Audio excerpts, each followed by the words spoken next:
Good evening, Kenya. Thank you for choosing to watch your favorite channel. This is a roundtable media conversation with the President of the Republic of Kenya, President William Samoei Ruto, different media organizations. Those included here are KTN News, we have TV47, Nation Media Group, we have K24, we have KBC and Citizen TV. My name is Sam Gituku from Citizen TV, and I want to give my colleagues an opportunity to introduce themselves.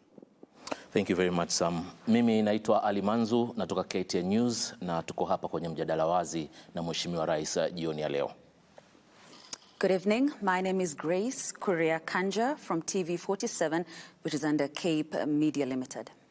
Good evening. My name is Paul Wafula, an editor with the Business Daily. I represent the Nation Media Group, and thank you for having us this evening. Hamjamboni, mimi ni Daniel Kitu kutoka K24 Media Max Network Limited. Nami ni Kamchemenza kutoka shirika la utangazaji humu nchini KBC. Karibu mtazamaji na shukran vile vile rais kwa kutualika. Right, and Mr. President, the last time we met on the 4th of January, you said you'd have wanted to introduce yourself. So please go ahead. William Ruto is my name, and I work for the people of Kenya. Great. And Your Excellency, we're here to have a conversation about a review of your presidency, which started some 15 months ago, but also to be also specific to what has transpired in the year 2023. Of course, you've had a lot of activities. You've attended different events. You've spoken a lot about your focus, your vision for the country. And tonight, we want to spend some time to answer the questions of accountability, what you've been able to do, what you've not been able to do, and what the promises in the coming years. And of course, we'll start with a question about what has just happened to the Kenya shilling, which appears to be on a free fall. Vyema kabisa, asante sana Sam. Mheshimiwa Rais, nadhani ni wazi kwamba kichochea uchumi huwa ni sarafu ya kimataifa na jinsi inavyofanya kazi yake katika taifa lolote lile. Hapa nchini Kenya, kusema ukweli, sarafu ya dola imekuwa ikipanda.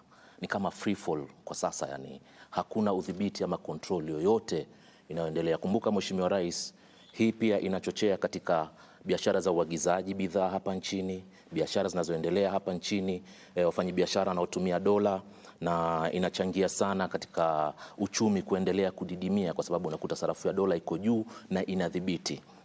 Ulitangaza awali kwamba katika siku zichache zijazo dola itaonekana ikishuka chini, lakini imekuwa ikienda 50, 151, 153.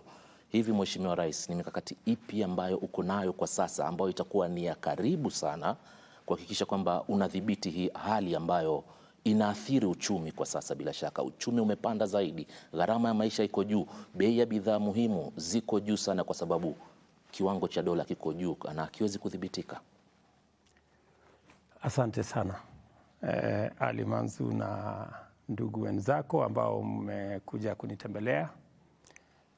Kwanza nataka niseme nimefurahi sana kupata muda pamoja na nyinyi tuweze kujadili mambo ambayo ni ya muhimu kwa taifa letu la Kenya. And maybe just to answer you so that we are all on the same page. The issue of exchange rate is a factor of many aspects. As you know, I came into office when there was a lot of fluid activity in the space. We had a serious situation caused by COVID. We had a big war in Europe. We have a huge drought, climate change caused by climate change. And all those factors combined to create a situation globally that increase the price of commodities that we import, increased demand for the dollar. And in fact, what has happened is that the Fed, that is the central bank of the US, if you wish, has increased interest rates from 0.25 to 5.25. In fact, in the history of the Fed, this is the steepest interest rate increase in its history. What that has done, and then because every country tried, including Kenya, every country tried to enhance liquidity because of the crisis, the COVID, so everybody tried to increase money in supply. In the process, we created a very serious situation of inflation. And when inflation ran away, in fact, for some countries, inflation has gone all the way to 40%, especially in our continent. Our inflation was almost double digit. It was 9 point something. So what the world has done, and which Kenya we are doing, is to manage inflation, to manage money supply. Because if you don't manage inflation, you run into a lot of problems. So what has the US done? They increased their interest rates. And because of the increase on interest rates, there was the demand for the dollar. People who had invested outside the US began to see an opportunity in the US. And so there was a lot of dollars leaving Kenya, leaving other countries, going to the US. What does that mean? It reduces the supply of dollars. And therefore, as compared to Kenya shillings, then the situation went up. Everybody expected that the US would ease on interest rates, on increasing their own interest rates. They didn't. That was the expectation of the whole globe. That's number one. Number two, in Kenya, we were maintaining an artificial exchange rate. You had the central bank governor, Mr. Thuge, say that this interest rate of this exchange rate of 130 that we were maintaining was artificial.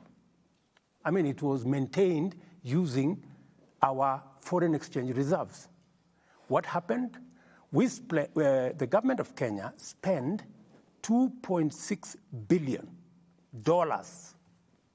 That is almost 400 billion Kenya shillings in supporting the Kenya shilling so that it doesn't go to its actual exchange rate. How did they do that? You sell dollars, Kenya reserves.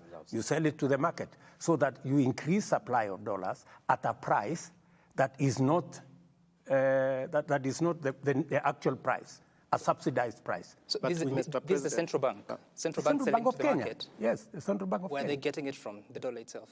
Our reserves. We have reserves. Yes, the reserves as of that time were just over 4 point something months.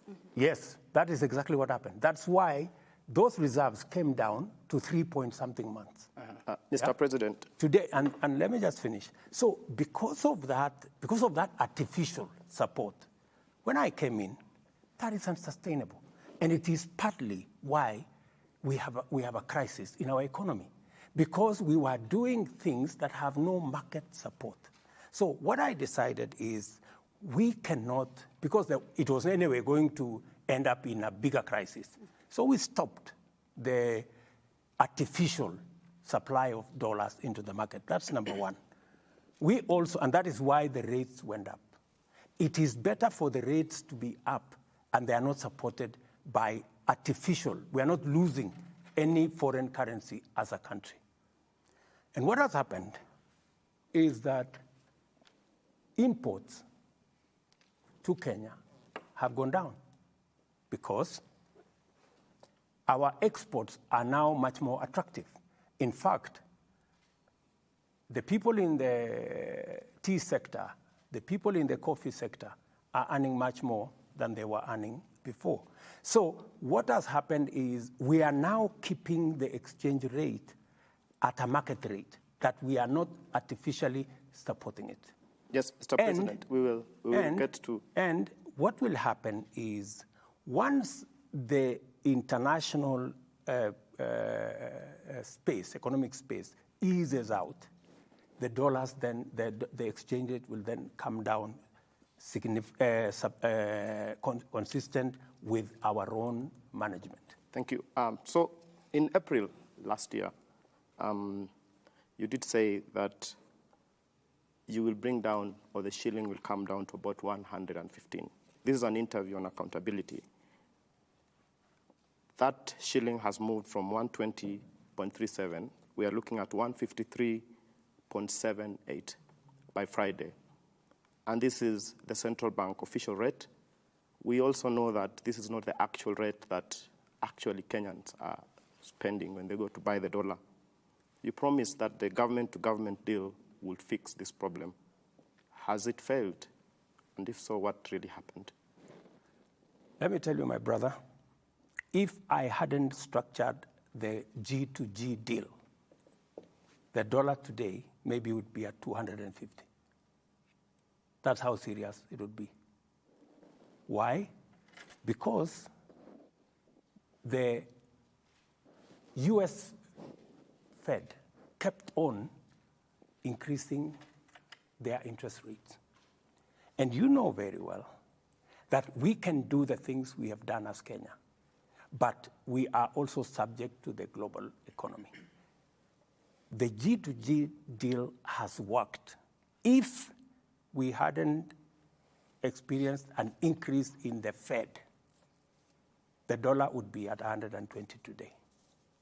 But because they kept on increasing the US exchange rate, our exchange rate, if we hadn't done the G2G transaction, if we were still going to the market to look for $500 million, 60 billion Kenya shillings every month, and in fact, many banks, by the way, were waiting for the dollar to be at 200. Yeah, they will have to wait for a while because we have done things that nobody expected would be done, and we have managed to make sure that although things are not going the way we had planned, but they haven't gone overboard. Mr. President, when did the US Fed begin raising the interest rates?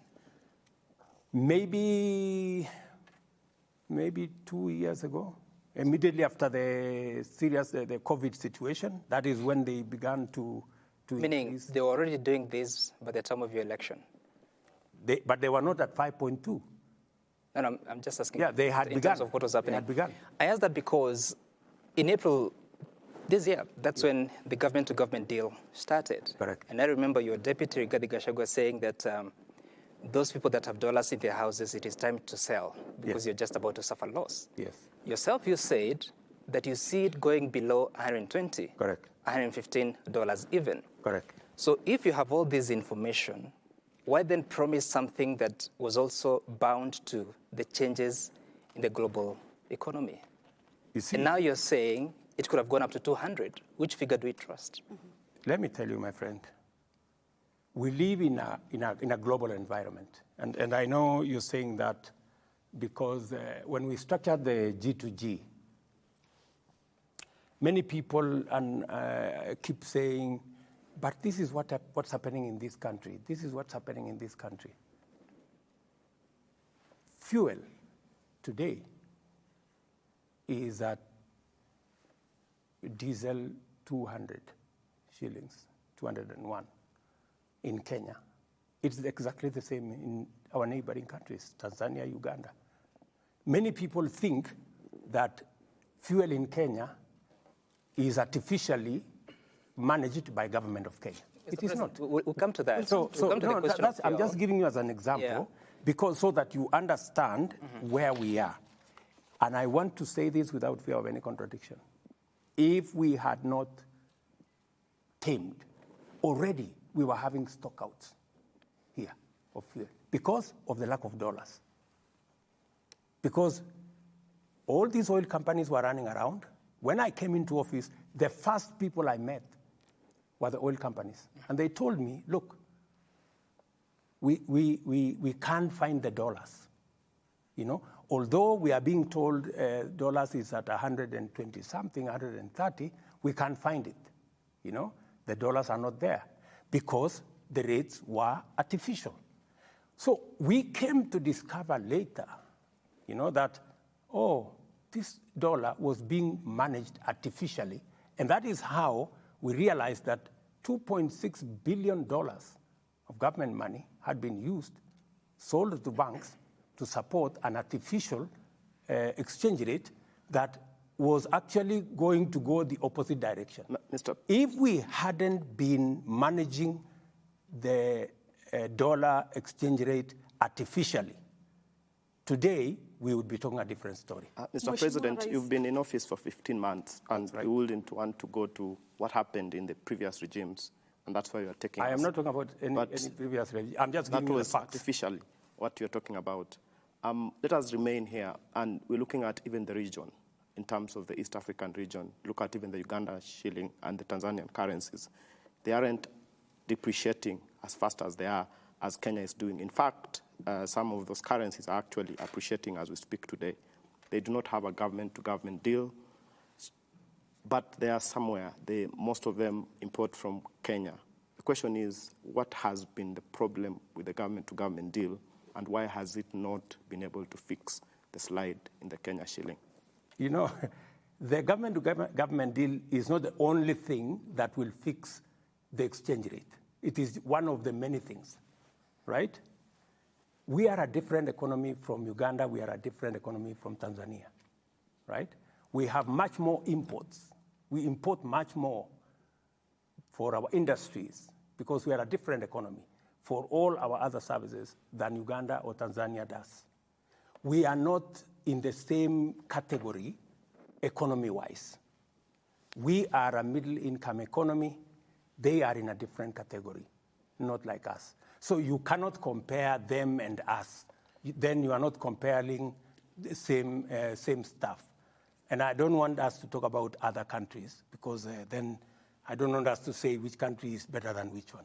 Then, Mr. President, let's talk solutions. Yes. Because this basically drives almost everything, right, in the country. So the question would be what you are doing to strengthen the Kenya shilling. Precisely. That now you're talking. 3 things. Number 1, you have heard me clearly. In the last budget, I said there are things we are importing today which we should not be importing. We shouldn't be importing cement. We shouldn't be importing steel. We shouldn't be importing furniture. There are many things we are spending huge amounts of money to import when we can manufacture them locally. That is the reason why we have put a levy on the import of these unnecessary imports of products into Kenya so that we can stem the export of our foreign currency and manufacture those items locally. Number 2, we are importing 500 billion Kenya shillings every year of food items. 500 billion. From edible oil to maize to rice to all those. 500 billion US dollars we are importing. Uganda does not import that much food. Tanzania does not import that much food. We are the only country that imports that much food. Why? Because we haven't paid as much attention to agriculture. And number 2, we need to understand that while Uganda 80% is arable with rain, Kenya only 15% is arable with rain. Tanzania is a completely different story. Almost 60% of their land has rain and is arable. Ours only 15%. That's why we are importing $500 million of food into Kenya. So what do we need to do?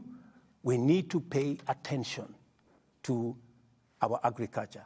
The reason why we have invested, and that is why in the manifesto that I sold to the people of Kenya, agriculture, modernization, mechanization is one of the big tickets that I decided that I'm going to do. We have changed the trajectory on our staple food. Today, we are producing more in terms of maize, which is our staple food. In fact, my plan is that by next year, we shouldn't be importing maize into Kenya. We should be producing enough. This year, we have increased our production of maize by 40%, more than we did last year. Last year, we produced 44 million bags. We are producing 61 million bags this year.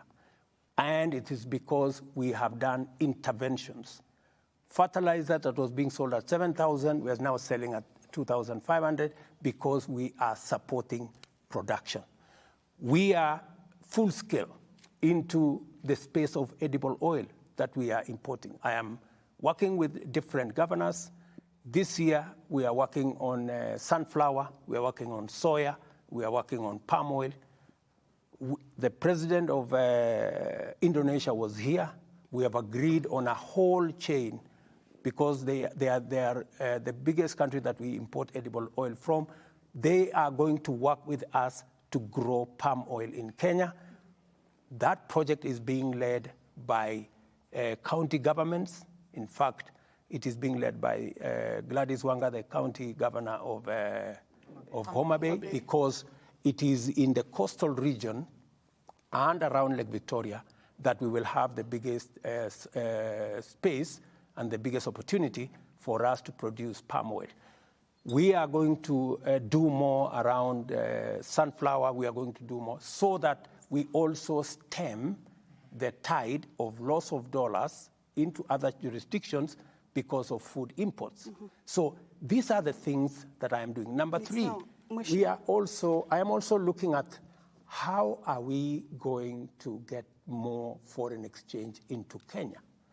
That is why I am working round the clock to make sure that we have more Kenyans working in Kenya, in foreign companies when they are in Kenya, and we are also connecting Kenyans to opportunities outside Kenya. For your information, just so that I conclude, I made a commitment in our plan that we want to increase foreign remittances coming into Kenya, hard currency that comes into Kenya from foreign remittance from $4 billion to $10 billion. It is the reason why we just concluded a diaspora investment conference here in KICC this week. It is the reason why I have signed a bilateral agreement, labor agreement with Saudi, with UAE, with Germany, with Canada, and many other countries. We are exploring possibilities.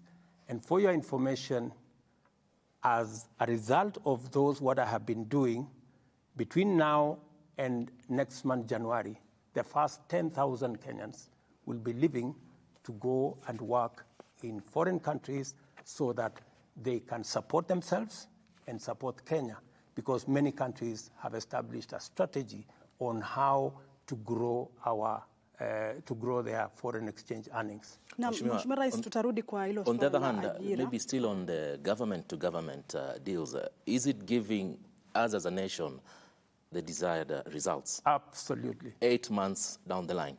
Absolutely. In fact, that same government product or program, many countries are seeking to know how they can copy that program, because it is giving us what we couldn't have gotten in a different way. Then how can we control the prices now? You see, fuel, it's been up and down. Right now we're talking of 210, 212 per liter. Ali Manzu. Yes. You heard me say this. The price of fuel is not determined by the government of Kenya.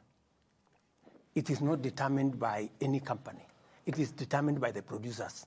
That is why today the price of fuel in Kenya is the same price in Uganda, is the same price in Tanzania, because we buy from the same place. Mheshimiwa Rais, tutakuja kwa hilo baadaye. I've heard people say the president should reduce the price to 150. Tutarudi kwa hilo baadaye, Mheshimiwa Rais. How are you going to do that? Unless I take taxpayers' money and go and subsidize, which is removing money from this pocket and putting it in this other pocket. Mheshimiwa Rais, unaposema kwamba bei ya mafuta serikali haina uwezo mkubwa kuhusiana na bei ya mafuta. Itakumbuka kwamba wakati wa kampeni kabla hujawa rais ulisema kwamba bei ya mafuta wakati wa utawala wa Rais mstaafu Uhuru Kenyatta ilisababishwa na wale ambao uliwaita cartels, na zaidi ukaeleza kuhusiana na ushuru mwingi. Nini kilibadilika? Hakuna kitu kimebadilika. Mambo ya ushuru, nimepunguza ushuru kwa mafuta, nimepunguza ushuru ya Road Development Levy, nimepunguza ushuru ya Railway Development Levy, na ilikuwa kwa budget. Tumepunguza ushuru mara 4 in 4 different categories. But you see, that is not sufficient to reduce the price, because the price of oil itself is going up because of the producers. Ni sawa kusema kwamba changamoto za kimataifa zinaathiri bei ya mataifa nchini. You see, changamoto za kimataifa na bei ya fuel ya kimataifa imechangia. Amesema huyu mrembo kwamba tumeongeza bei ya VAT. Ni kweli, tumeongeza bei ya VAT, lakini tumepunguza ushuru zingine. Tunaongeza bei ya VAT kwa sababu gani? Kenya tuko katika kiwango inaitwa middle income economy. We are in the same category as South Africa. We are in the same category as Morocco. We are in the same category as Tunisia. I want you to check their taxes, because our taxes are now at 15.6% of GDP. 15.6% of GDP. Taxes in South Africa is 27% of GDP. Taxes in Morocco is 32% of GDP. What am I trying to say? I'm trying to answer the question, because the people of Kenya are being pushed and being told, look, you are paying more taxes than other countries. Is that true? That is not true. Now, Mheshimiwa Rais, we are paying the same taxes like all countries that are in our same category. And let me tell you the difference so that you can take the chance. Let me tell you the category. If we go to the market, the countries that are in LDCs, they get a lower interest rate than those of us who are in middle income. So you cannot compare them and us. We are in a different category. And for your information, countries like France, their tax as a percentage of GDP is 45%. We are only at 15.6%. That's the difference. Na Mheshimiwa Rais, bado tuko kwa hili swala la shilingi na dola. Umezungumzia miradi tofauti hapa ambayo mmeweka katika mpango wa kuweza kupunguza hiyo dola ambayo shilingi iweze kuwa na thamani. Swala la mahindi umesema by mwaka ujao Aprili hapo pengine swala la mahindi tutapunguza kuimport na mambo kama hayo. Ukatajwa masuala kuhusu pia edible oil na miradi ambayo ipo. Lakini Mkenya pale nje anajiuliza watasubiri hadi lini hii shilingi iweze kupata thamani yake ili maisha yaweze kuwa sawa? Wakenya watazubiri kwa sababu dola sio serikali ya Kenya inaamua. Dola ni biashara, ni kati ya zile vitu tunauza na vile tunanunua. Ndio tunapata ile uwezo wa kudhibiti. Kwa sasa kuna vitu nyingi tunaagiza kutoka nje. Na ndio nimesema ili kupunguza vitu ambazo tunaagiza kutoka nje, lazima tuanze kuzitengeneza hapa Kenya. Simiti, nimesema ya kwamba, na tumeweka katika budget ya mwaka huu, ya kwamba simiti itakuwa inatengenezwa Kenya. Kwa sababu tuko na kampuni, tutapanua kampuni ambazo tuko nazo, ndio tuweze kuokoa dola ambazo tunatumia kuagiza simiti. Chuma, tutaanza kutengeneza Kenya. Tayari tuko na kampuni ya kutosha kutengeneza Kenya. Furniture tutatengeneza Kenya. Kwa hivyo, chakula tutazalisha Kenya. Ndio tuweze kupunguza ile dola ambazo pesa ambazo tunatumia ya kigeni kuagiza vitu ambazo zinakuja Kenya, ndio tuweze kumanage ile exchange rate. Kwa hivyo Mheshimiwa Rais, hadi hapo Mkenya ataendelea kukandamizika? Hadi hapo, unajua sasa hakuna miujiza itafanyika. Unajua sasa wewe unataka kufanya miracle. Hakuna miracle. You know, this is what is happening globally. Mr. President, we live in a global economy and we need to understand. And it is very important for us sitting here to tell the people of Kenya that, because, you know, many people are saying the price of fuel. I want to tell the people of Kenya, the price of fuel is not controlled by the government of Kenya. That's why I was saying yesterday, many people are praising me that, oh, you see, we have now begun to see the prices of fuel coming down. I told them, no, musinisifu, I have not, hakuna kitu nimefanya, ni wale wanatuuzia wameanza kupunguza bei. Na mimi nataka niwaeleze wa Kenya, bei ya mafuta hapa Kenya ni sawasawa na bei ya mafuta. Mr. President, we'll get to fuel. We'll get to fuel. We shall get to that, Mr. President. But I want to ask something my colleague Sam asked earlier. So did you promise what you couldn't deliver?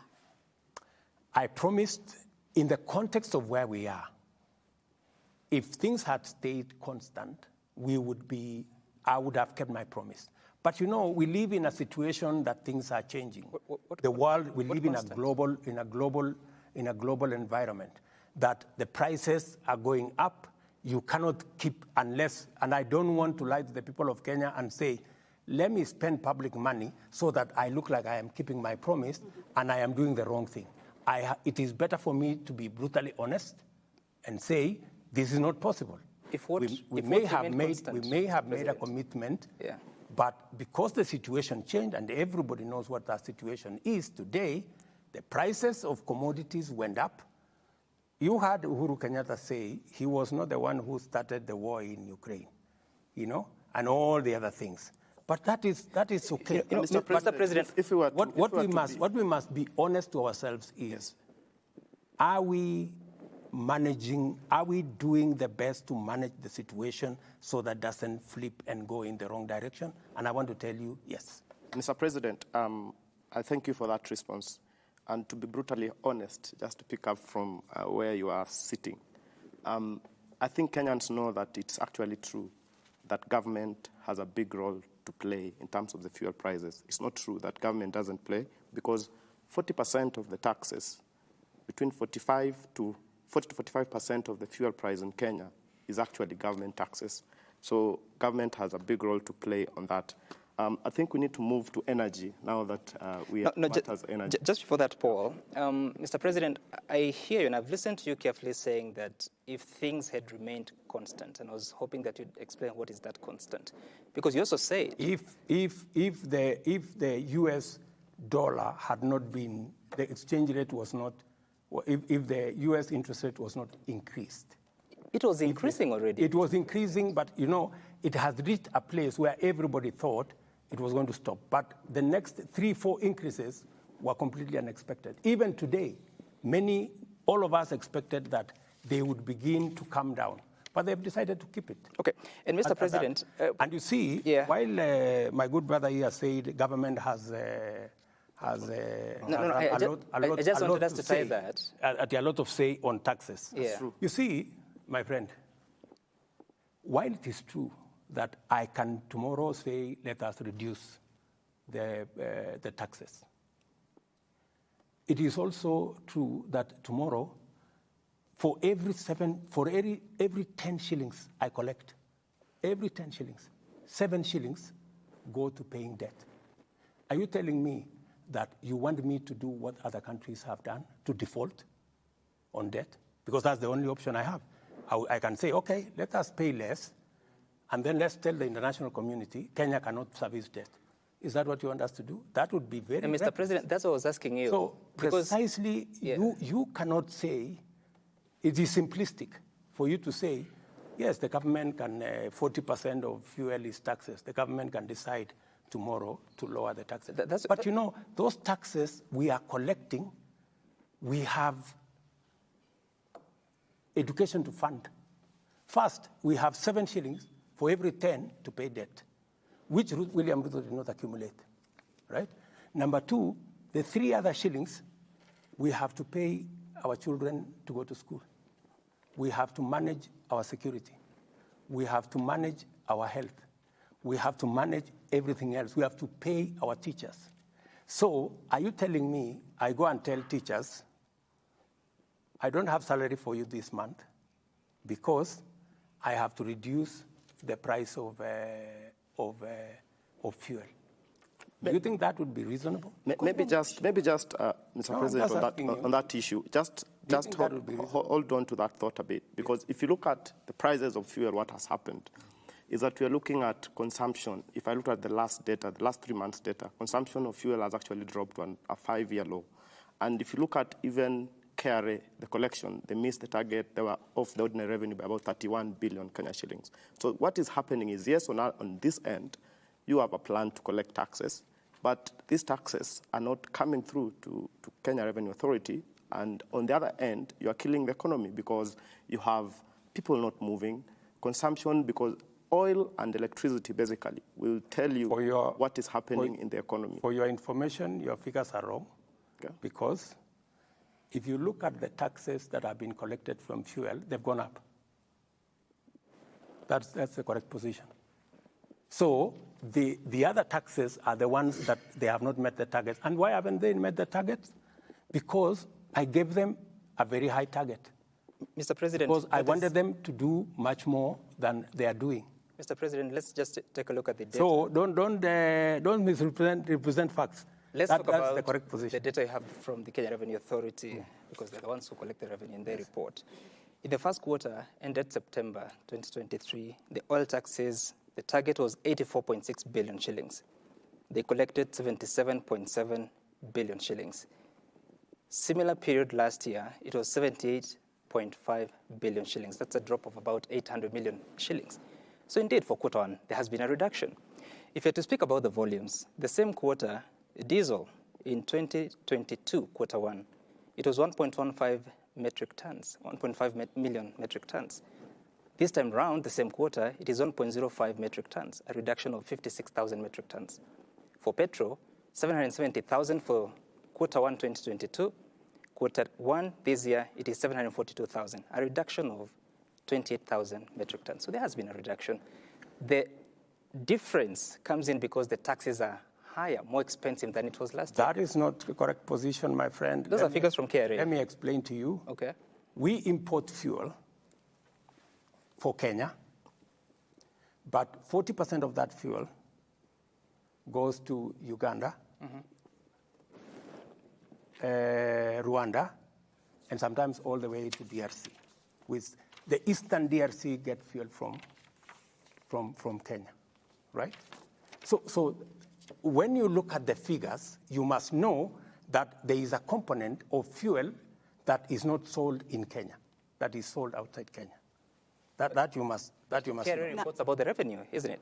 That's what you must know first, right? So when you are looking at the quantities and the numbers, you need to factor that into the equation, right?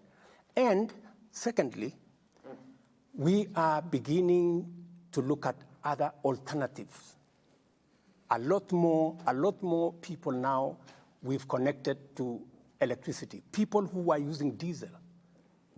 In fact, this year, most of our thermal energy electricity generation has gone down. Why? Because we have moved the number of Kenyans on electricity from 2.3 in 2013 to now 9.4. So we have more Kenyans who are not using diesel. We have more companies. We have more infrastructure who are using diesel that now we have connected to electricity. That explains some of the reduction. If you look at but this is a direct consequence from the Finance Act of 2023. That's not the correct position. I am telling you KRA is reporting, more and Mr. more. President. Exactly. So why I'm telling you, the quantities that have gone down is because more people are not using diesel, especially in the big companies. If you look at what we are saying, because we have made it possible for them to use electricity.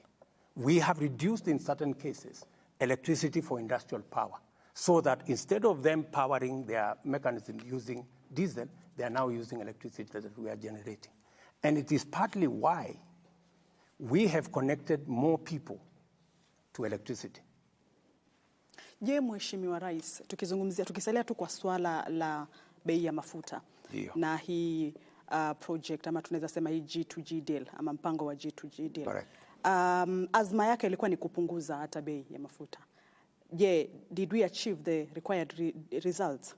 wewe ndio umesema azma yake ni kupunguza bei. Azma yake ilikuwa ni kuhakikisha kwamba number one, we have fuel. Because when I came into office, people were queuing in petrol stations for fuel. True? That was the case. Now, nobody is queuing in any petrol station. We have continuous supply. Number two, half the companies in Kenya, fuel companies, had closed down. Today, no company is operating outside the net. Every company has fuel. Number three, local companies were buying fuel in US dollars. Today, they are buying it in Kenya shillings. If you ask any Kenyan company that is selling fuel, our oil marketers across Kenya, they are very happy with the deal we structured. And number three, we have removed pressure on the US dollars. In fact, when I came into office, there are many companies who are considering relocating from Kenya. Why? Because if you can't have foreign currency to pay your dividends for companies that are not Kenyan, there was a backlog of almost 8 months of companies that had not paid dividends for their investors because there was no dollars in the market. Today, I have made sure that though the dollar is high, but it is available. Mheshimiwa Rais, katika sikukuu ya Jamhuri ulisema kwamba uchumi wa taifa umeimarika. Kabisa. Siku chache kabla ya hotuba yako, Naibu Rais Rigathi Gachagua alikuwa amesema huenda ikachukua muda hata wa takriban miaka 10 hivi katika kushughulikia masuala muhimu ya wananchi. Wakati fulani Waziri wa Fedha Henry Rotich akasema kwamba hapana. Waziri wa Fedha Njuguna Ndung'u akasema kwamba hali ni ngumu kwa taifa, hasa kulipa mishahara na masuala mengine ambayo yanahusiana na fedha. Hali ya uchumi iko vipi Mheshimiwa Rais? Na tukisalia hapo, Prime CS Musalia Mudavadi amesema 3 years.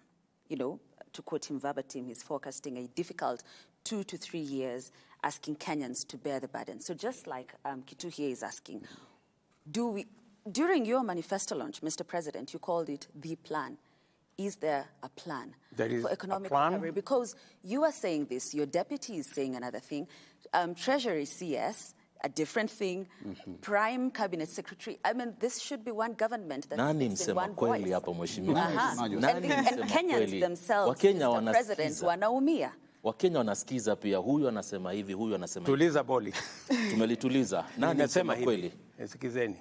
Nimesema hivi, nataka kuwajibu nyinyi wote watatu. Mimi nimesema, if you read my statement, I said our economy today is out of debt distress. And that is the truth.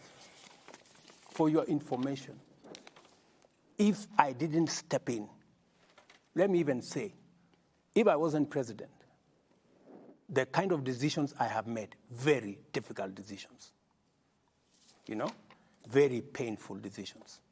Decisions that I know they will cause pain, but it is better we make those decisions now than get Kenya into debt distress. There are almost 8 countries in our continent, including one that went into debt distress. I don't want to mention countries, you know them, last almost 3 weeks or 1 month. That is the worst thing that can happen to any country, to go into debt distress. We are now out of debt distress. Our economy is stable, but the difficult patch is still there. We still have to navigate. All we have done is to avoid the cliff, right?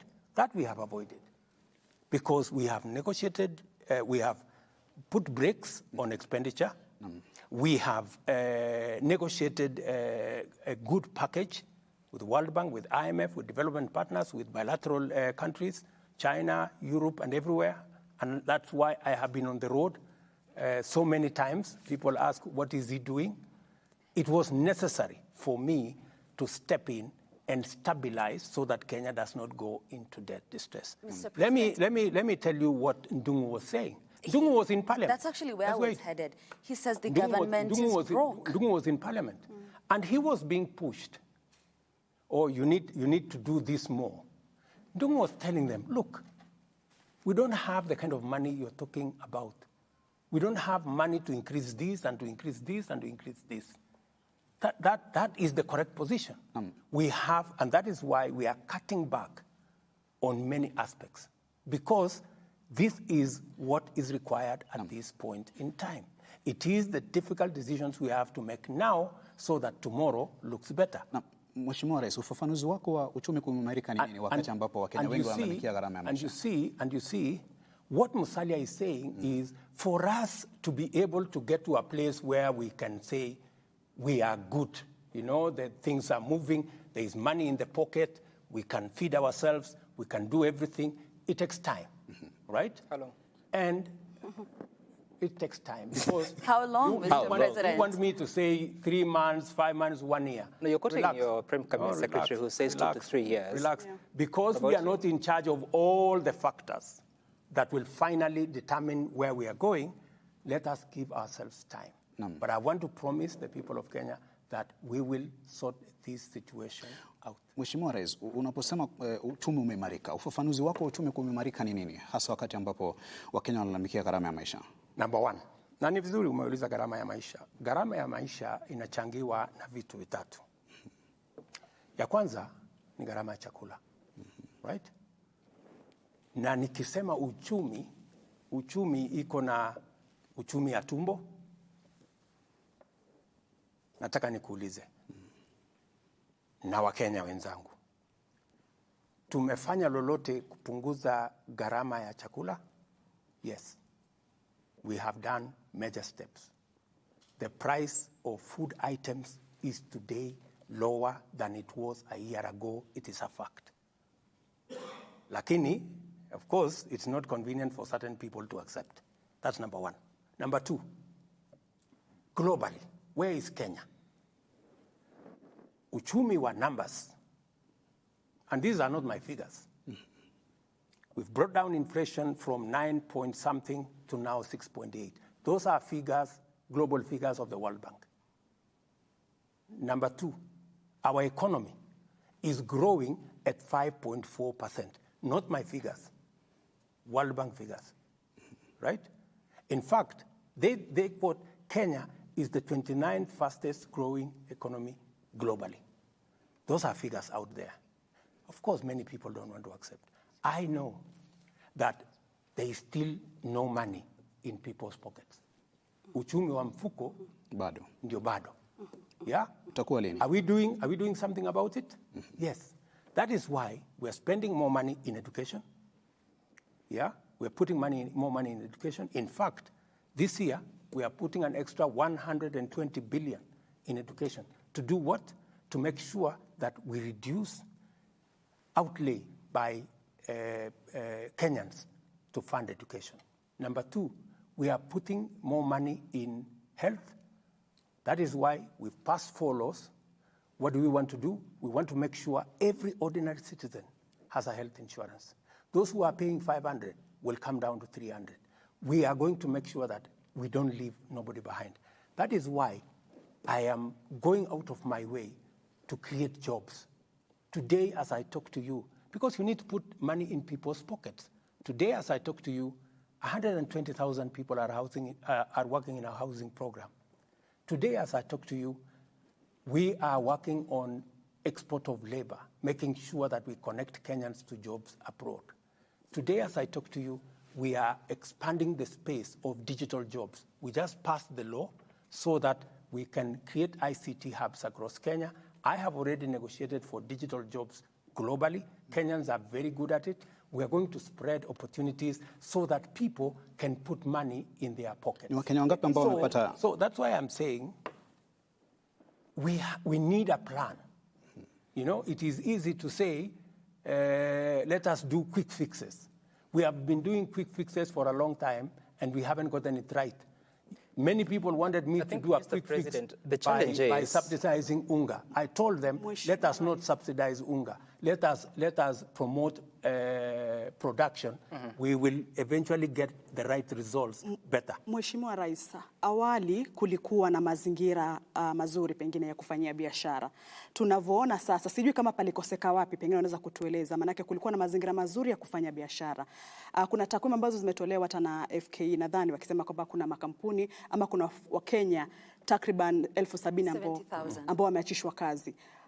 Katika serikali yako mheshimiwa, palikoseka nini haswa pale mpaka mazingira ya kufanya kazi yakawa magumu kiasi cha kwamba 84% ya Wakenya wanasema kwamba maisha ni magumu, na hizi ni takwimu ambazo ziko zaidi ya 50 kwa mara ya kwanza katika Mkenya kusema kwamba maisha ni magumu na pesa haionekani. Na tukisalia hapo, Mr. President, because it's just based on what she said, are you aware that 87% of Kenyans, your people, Mr. President, that is 9 out of 10, have opted to reduce on personal expenditure because of the current economy?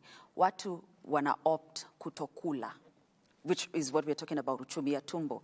They are foregoing food because of the current situation. Good. I want you to read a clip or even a text. It was in the Standard. 10 months after Kibaki became president, the same number of Kenyans said NAC and President Kibaki had made their life worse than ever because Kibaki decided to make the right decisions, not popular decisions, right? 10 months after he was president. We are in the same space. But let me tell you the following, that it is true. We are facing a difficult situation. We are facing a difficult situation because that is the global situation. But are we doing something about it? Yes, we are doing something about it. Is it bearing results? Yes, it's bearing results. The price of food is coming down because of our intervention, by God's grace. The global economy is appreciating what Kenya is doing. Let me go to FKE. FKE said 70,000 Kenyans have lost jobs or have gotten out of jobs. Part of those 70,000 Kenyans, for your information, are teachers who are working in private schools, who we have hired as government. Now they are teaching in, we have hired 56,000 teachers as teachers. We have hired an additional 120,000 people working in our housing program. We have a plan to make sure that we keep increasing. We have only 31 sites of our housing program. We have another 34 that will be rolled out the first quarter of next year. By the end of next year, we will have between 200 and 250,000 Kenyans working. So the economy is adjusting towards where we want to go. We do not want to be an export destination for others. We also want to produce what we should be producing. And that is why we are working on the difficult patch for now so that we can stabilize the future. Kwa hivyo Mheshimiwa Rais, unakubali kwamba Wakenya 70,000 kweli walifutwa kazi ama walikosa kazi? Sikubali, wao ndio wamesema. Mimi nimekuambia. Na wakaandikwa na serikali. Kumaanisha ni makampuni yaliyo humu pengine yalifunga wakatoka ndo wakaja wakaandikwa na serikali, ama hawa walikuwa ni wa kutoka wapi? Waacha sasa nikwambie, wale wamesema, yale wamesema. What I have told you is what I can vouch. Have I hired 56,000 teachers? Yes. Are there 120,000 people working in our housing program? Yes. So as to what on FKE side, you need to verify the figures. Mr. President, Sam, just 1 second. You have talked about pain and that Kenyans need to, appreciate the pain and the process like President Kibaki did. And State House and where you sit, you set the tone for whatever government agencies and officers below you do. That's correct. And you are asking Kenyans to be patient. You're asking Kenyans to tighten their belt. But if you look at your administration and State House, to be specific, and other officials, look at foreign travel has been up 26% just this ending quarter to 1.1 billion. And Kenyans are feeling quite taxed. And the hustlers that you represent are looking around the numbers that we are discussing today, and they're wondering, where have we missed this? Because on one end, you're asking Kenyans to be, to bear with government, to tighten their belts. The Treasury is saying things are bad. You're saying you're preventing us from, going off the cliff. But on the other end, the extravagance in government is really still heavy. How do you reconcile these two situations? I will answer you this way. Go and look at the budget. We have cut by 50% the budget for travel and entertainment. 50%, right? In the supplementary budget, just go and check the figures. That is about 11 billion shillings that we have reduced. Have I traveled more than the former presidents? Yes. And I have traveled not as a tourist. I have traveled to sort out the matters of Kenya. If I didn't package what I have packaged to salvage our country from going over the cliff, we'd be talking a different story. Would you rather I sit in Nairobi and see Kenya go down, or would you rather I go to America, and America has really supported us in making sure that we structure a deal with World Bank and IMF? Would I travel to China to make sure that we structure the bilateral deal that will see all our roads come back? Would you rather I don't travel, or I travel to South Korea to sort out the problem you see in our electricity space? That we now have money to do what the investment we have not done in the last 10 years in our energy transmission. The reason why you find the blackouts, and is the challenge we have with our transmission infrastructure. And I have found resources to now sort that out.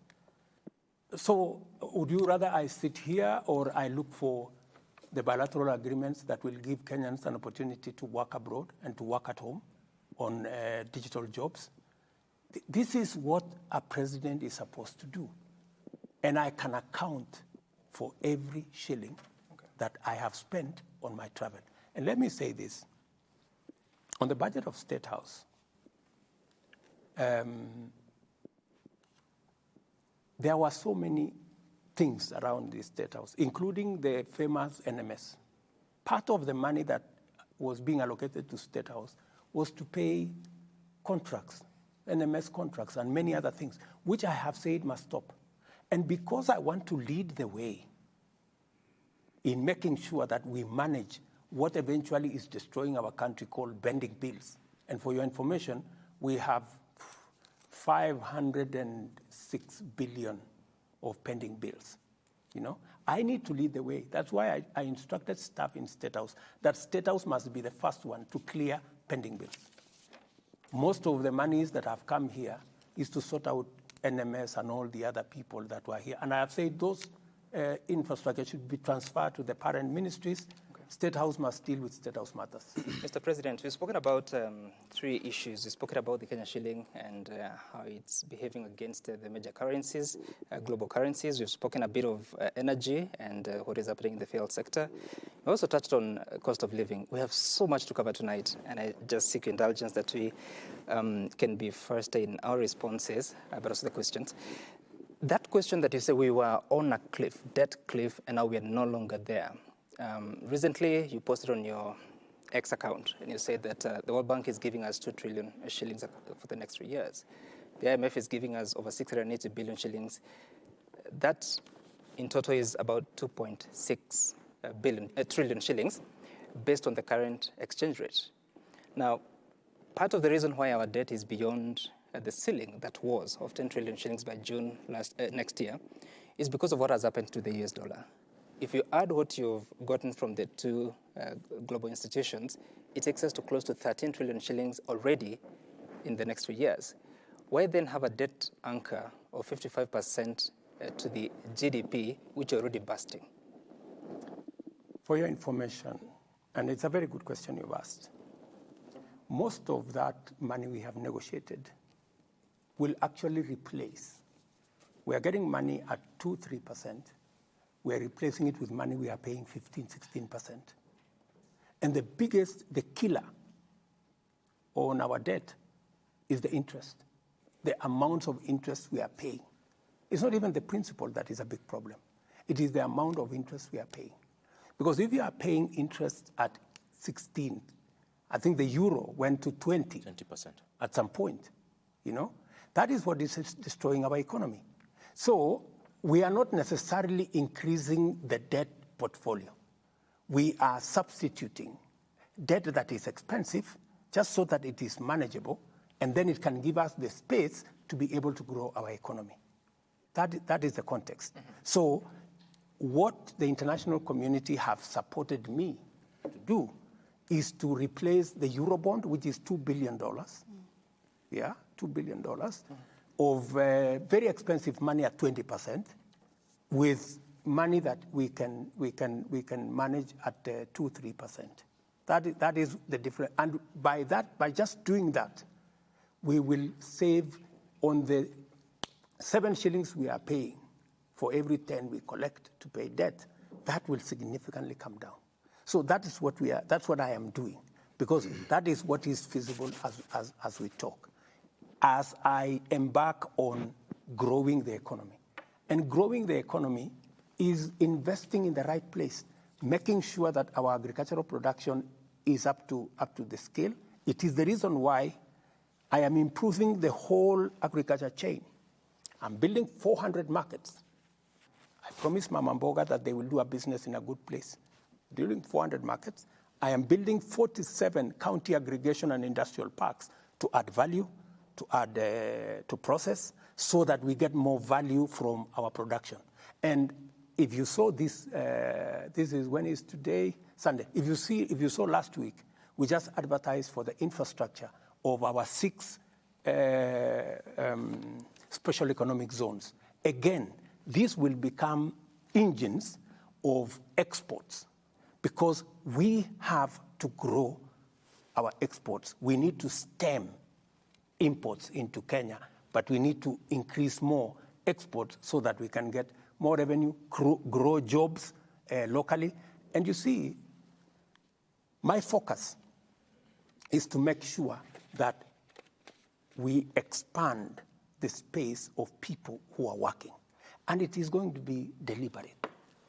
It's going to be difficult, but it must be deliberate. That is why housing is one plank where we're going to create jobs. Agriculture is another space. In the special economic zones and the exports and that space, we're going to grow jobs. The digital space, which I have negotiated with Facebook, I've negotiated with Meta, for us to have digital jobs in Kenya. You already know that the number of people who are working in the digital space, and we are going to export more labor. As I talk to you here, there are people being trained in NYS today for people who are on the space of export of labor, because we have to have interventions. We have to have.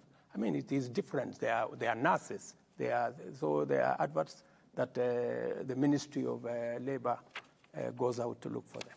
Mheshimiwa Rais, kuhusiana na ada ya nyumba umeitaja, unafahamu kwamba kuna Wakenya wengi bado hawajaridhia, licha ya kwamba kuna agizo kutoka mahakamani, na nakumbuka juzi ukiwa kwenye mkutano wa diaspora pia ulisisitiza ukasema kwamba housing levy lazima itekelezwe na kadhalika.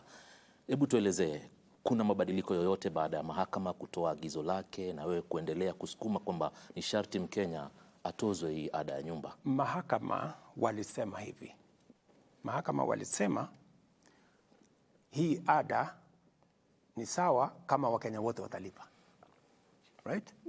That's what they said. They said it should not be discriminatory. Mr. President, they didn't say that. Kuna mkakati they said it is as it is discriminatory. And therefore unconstitutional.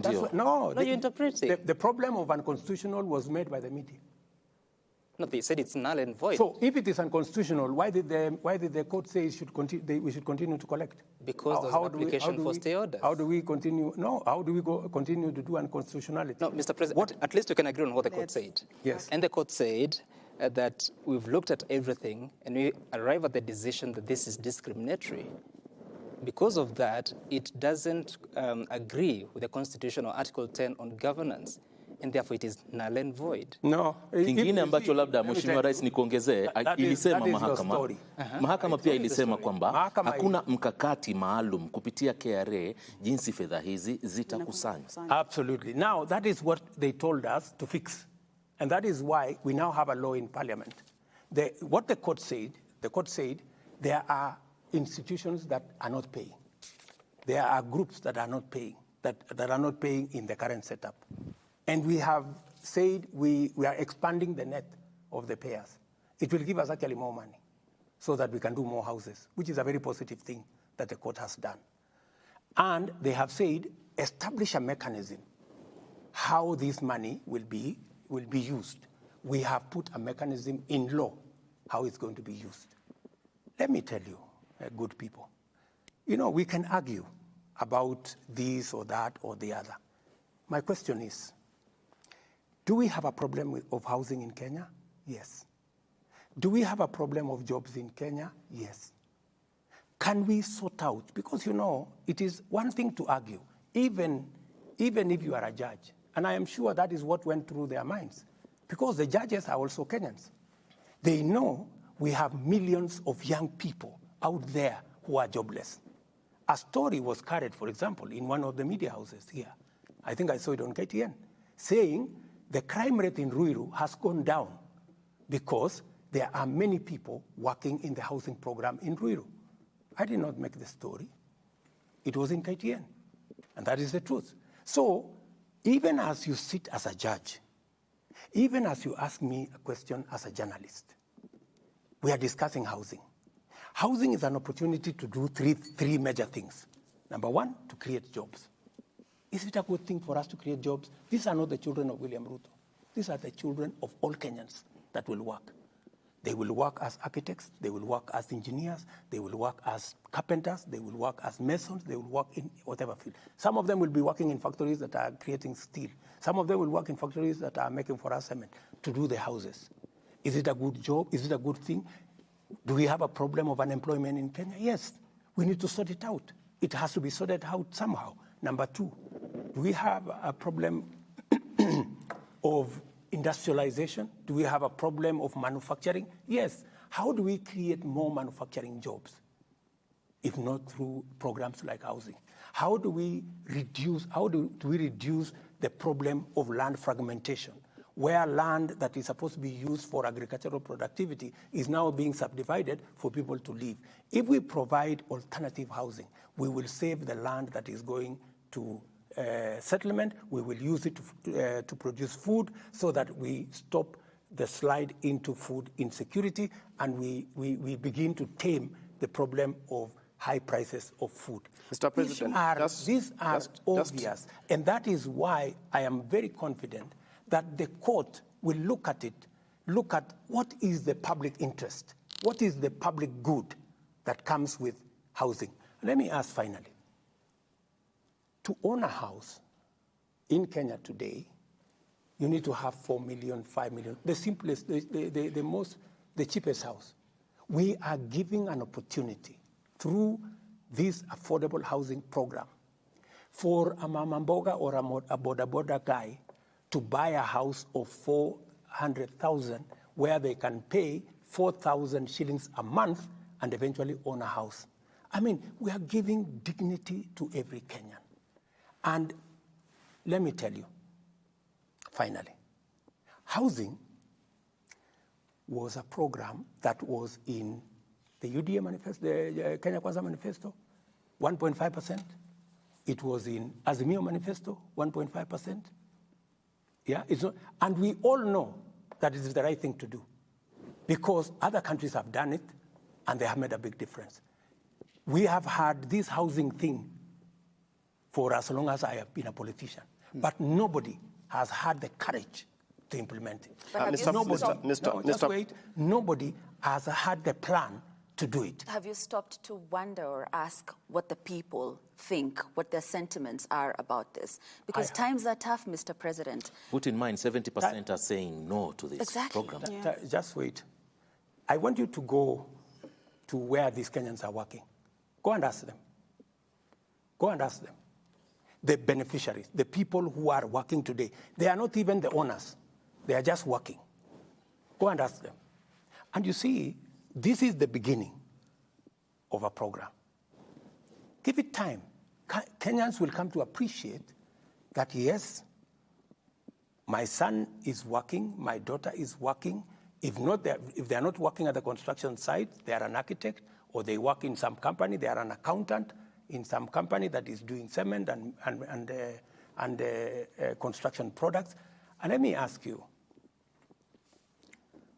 countries like Singapore, like Malaysia, like Korea, we all have been talking about them. We've been saying, oh, you know, we were at the same level with Korea, but today they are different from us.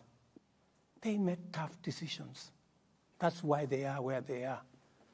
We have to make tough decisions if we have to catch up. I mean, if we want to continue to make convenient, you know, politically correct decisions, we will continue to remain in the same place. And I know, for example, that it is politically expensive. You know, I would be a very popular person if I abolished tomorrow. I said, okay, let's forget about the housing thing. People will clap for Mr. President, I don't think there's anyone saying that you should stop it. I don't want to be. And Mr. President, if you remember, Mr. President, I want to transform Kenya. Yes, if you remember, transforming Kenya is not a walk in the park. Transforming Kenya is not going to be done using convenient, politically correct, popular decisions. Some of the decisions may be difficult now, but we will all see the benefits as we go. No doubt about that, Mr. President. It is the wrong time. We've had housing as a plan for the last 50 years.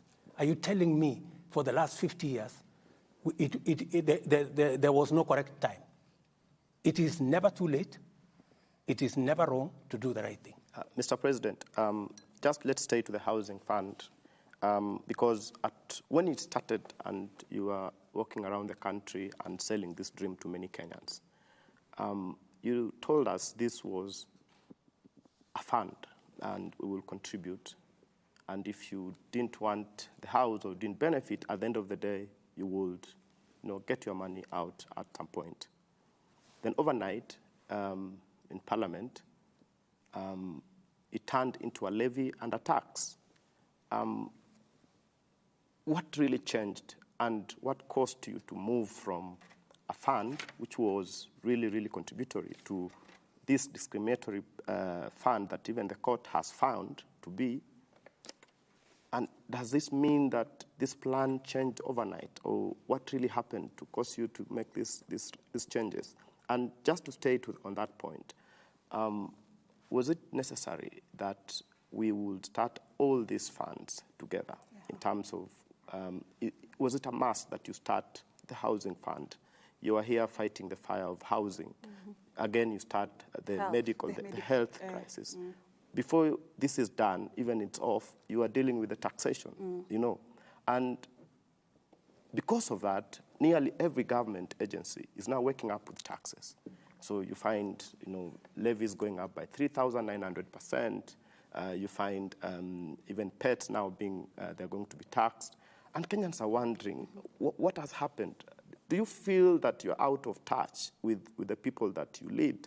Because then it will explain some of the decisions that you're doing. Thank you very much for asking that question. Let's start with the levy. I proposed a fund. Yeah?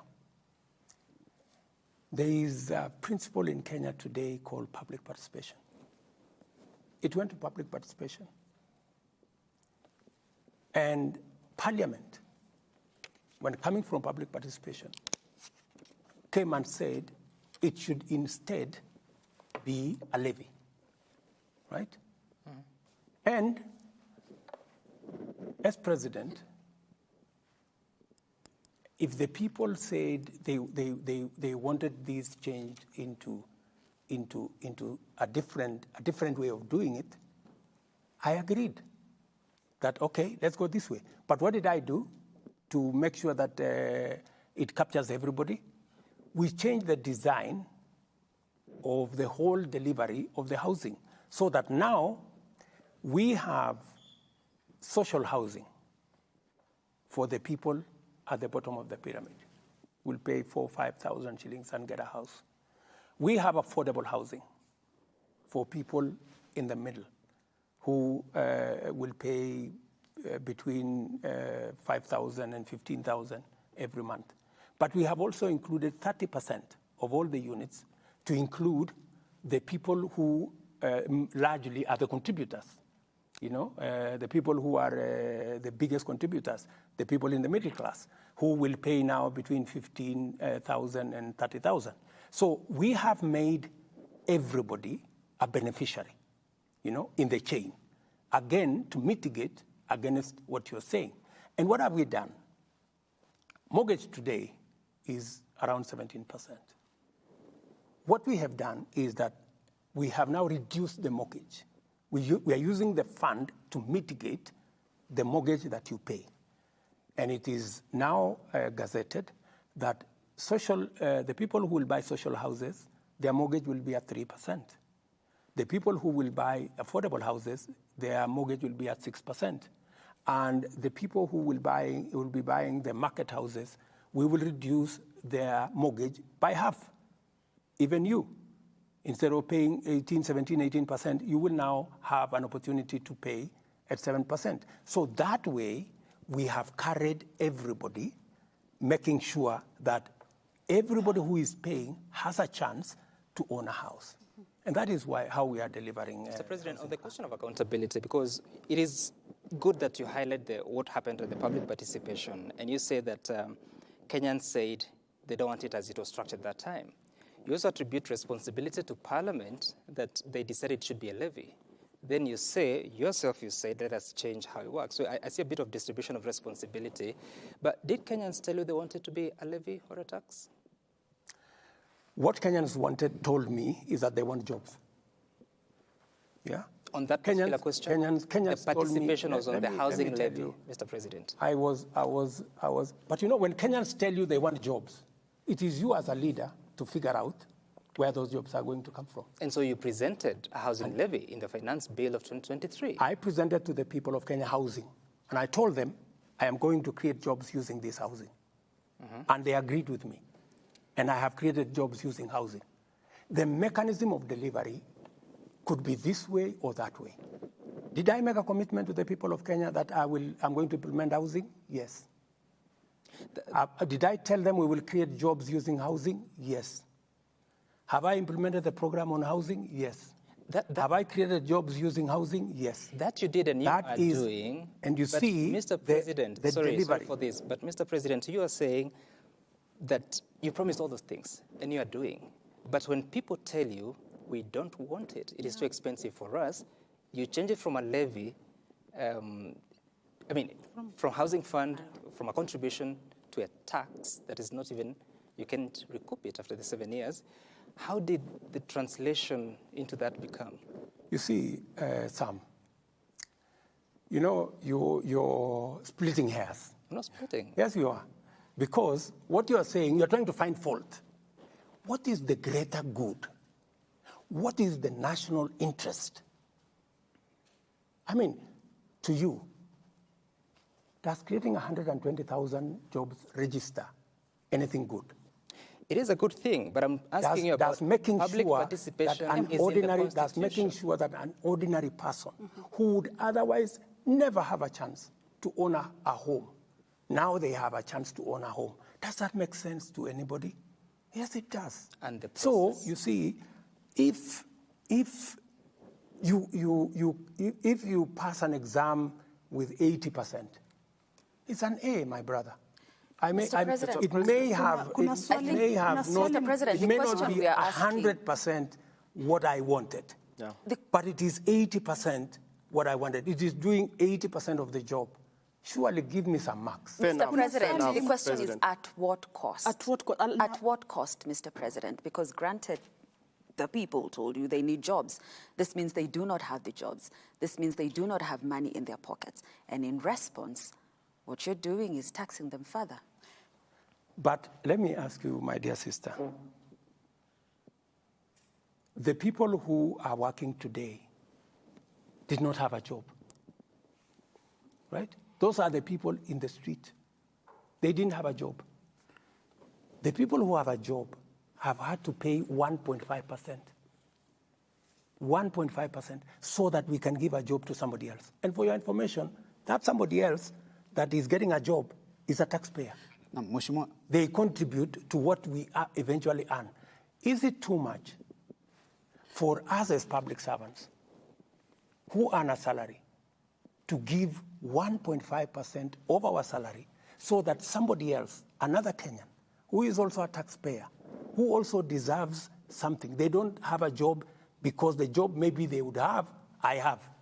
But I'm being asked, contribute 1.5% so that that other Kenyan who is walking in the street can have a job. But it's not just that, Mr. President. Let me just finish. They too can own a home the same way you own a home. I don't think that is being asked.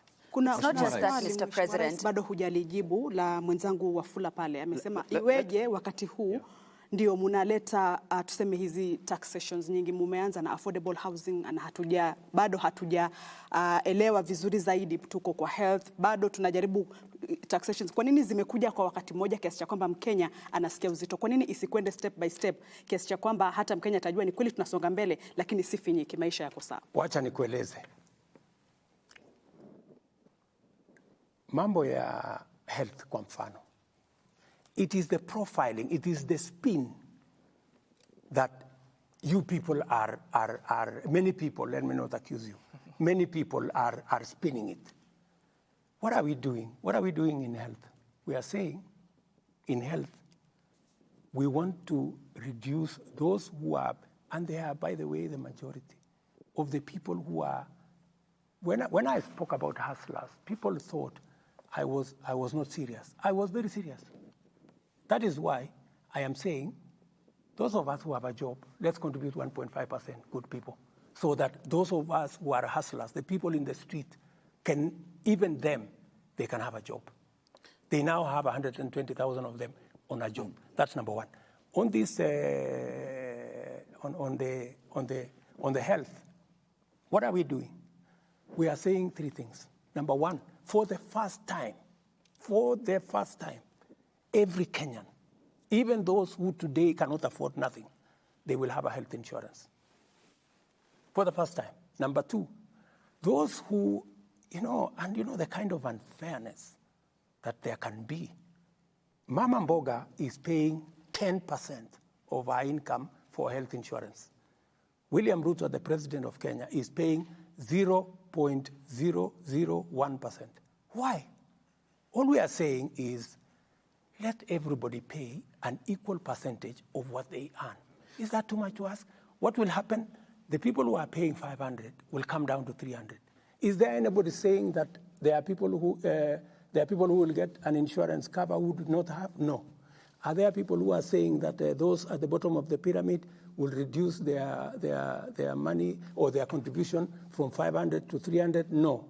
The people who are talking are not talking about those things because they are not convenient and because many of us believe those people don't matter. I want to tell you, my friends, those people are also Kenyans. They matter the same way we do. Let us give them a chance. And Mr. President, let us give them a chance to also participate in Kenya. Let us give that fellow, that mama who has no chance. And let me tell you, for the first time, a person who would otherwise die of cancer or diabetes or hypertension because when they go to hospital, they are told they don't have the money. For the first time, we have a special kitty which all of us will contribute and give everybody a chance at life. I mean, my friends, all we are saying is let us have a country where nobody is left behind. Maybe the question... Because we are just thinking about ourselves. We are discussing how our salary is going to be, how 1.5% of our salary. There are people who have never seen who have never seen a pay slip. There are people who really, genuinely don't have a chance at life. I am asking the rest of Kenya, please, let us give a chance at life to many more Kenyans than those of us who are employed. We are only 3 million. We have 10 million people out there. Mheshimiwa Rais, umesema kwamba makato haya mapya ya bima ya afya yatashughulikia kila Mkenya kupata matibabu. Na kwa Wakenya ambao hawana uwezo wa kulipia bima hii, mtawashughulikia vipi kama serikali? Kabisa, you have asked me the best question. Ukisoma sheria mpya ya ambayo tumepitisha hizi sheria 4, tumesema wale wa Kenya ambao hawawezi kulipa, serikali ya Kenya tutawalipia. Kila mtu atakuwa na bima ya afya. Uko na takwimu ni Wakenya wangapi? Na wale tayari tuko na wale ambao wako katika program hii yetu ya social cash transfer. They are about 2 million. But my estimate is that another 3 million will be in that category. People who cannot afford. Hawa pia watu karibu 5 milioni watapata bima ya afya, italipwa na serikali ya Kenya katika mpango mpya. Jameni, na wauliza Wakenya, hata na wao ni Wakenya, tuwafikirie. Na wale wako chini pale, karibu Wakenya wengine karibu 8-9 milioni ambao wanalipa saa hizi shilingi 500, tutawapunguzia shilingi 300 kwa mwezi. Na wale hawana uwezo kabisa tutawalipia. Na jambo lingine la muhimu zaidi, wacha niwaambie, hii ni ya muhimu na Wakenya wasikie. Pesa ya NHIF kwa sasa karibu 50% inabebwa na watu wanafanya kitu inaitwa fake claims. Mumesikia kwa mfano kuna hospitali moja hapa Kino. Mumesikia? Ilikuwa kwa vyombo vya habari. Ati wanafanya operation ya upasuaji kuzidi Kenyatta, Aga Khan na hospitali zingine zote combined. Ni nini wanafanya? Ukora mtupu. Yeah? Wanaenda saa zingine wanatangaza ati kuna medical camp. Lakini ile medical camp sio eti ya ukweli, ni kukusanya wagonjwa. Alafu wanachukua majina ya hao watu, wanakuja wanajaza form ya NHIF, wanawalipia wao. Alafu bila ya wale kujua, wanaenda kuclaim pale NHIF. Ndio sababu tumeweka sheria maalum inaitwa Digital Health Bill ama law, ambayo sasa itatusaidia kufunga hiyo mambo yote. Na ndio sababu Sam, nikwambie, ndio unaona wewe Wafula, usikize vizuri, ndio unaona wale wamepeleka makesi kotini ndio wawa, kwa sababu hawataki hii sheria. Ndio wanaendesha hii propaganda kubwa, iko shida kubwa sana, Wakenya wapinge hii mambo ya health, kwa sababu wanataka kuendelea kuiba pesa ya wananchi ama ya afya. Kwa nini usiwafungulie mashtaka, Mheshimiwa Rais? Wale tayari tumewashawafungulia mashtaka na tayari tutawapeleka kotini, kwa sababu we want to make sure, my friends, wakati unaona kesi iko kotini, imetumwa kotini na watu ambao ni beneficiaries ya the kind of corruption that is going on in NHIF. That is why they don't want us to change the law. That is why they have put together big cases to stop the laws we have changed, because these laws will change and seal the loopholes they've been using to steal our money. And I am very determined, by the way, to stop them. And I will stop them. Mr. President, because yes. we have dissected the problem properly. And we want a country that leaves nobody behind. That is why we have the Digital Health Bill. We have the Social Health Authority that is going to make sure that we carry everybody along. Right. And I am very confident when the court finally sits, they will see the value we have in this bill. I am not a madman. Right. And Mr. President, to do things that I know are not good for the country. But also, I am this one person. You know, the problem we've had in Kenya, my dear sister, is that leaders have never wanted to do the right thing. We know what is right, but we want to do what is convenient. We want to do what is politically right. I have decided, as William Ruto, that we have been looking for a guy to bail the cat. I will do it. We have been looking for a person to blame when we do the right thing. I'm ready to carry any blame. Okay. But I must do one thing. I must do what is right, and I must sort out our country. We've been postponing this, you know, and people would rather, and many people ask me, oh, you know, the way you're going, you will not get a second term. You know, let me tell you, I am very clear in my mind. I was not elected to look for a second term. I was elected to get the country out of the mess. I was elected to create jobs. I was elected to implement universal health coverage that has been on our cards forever.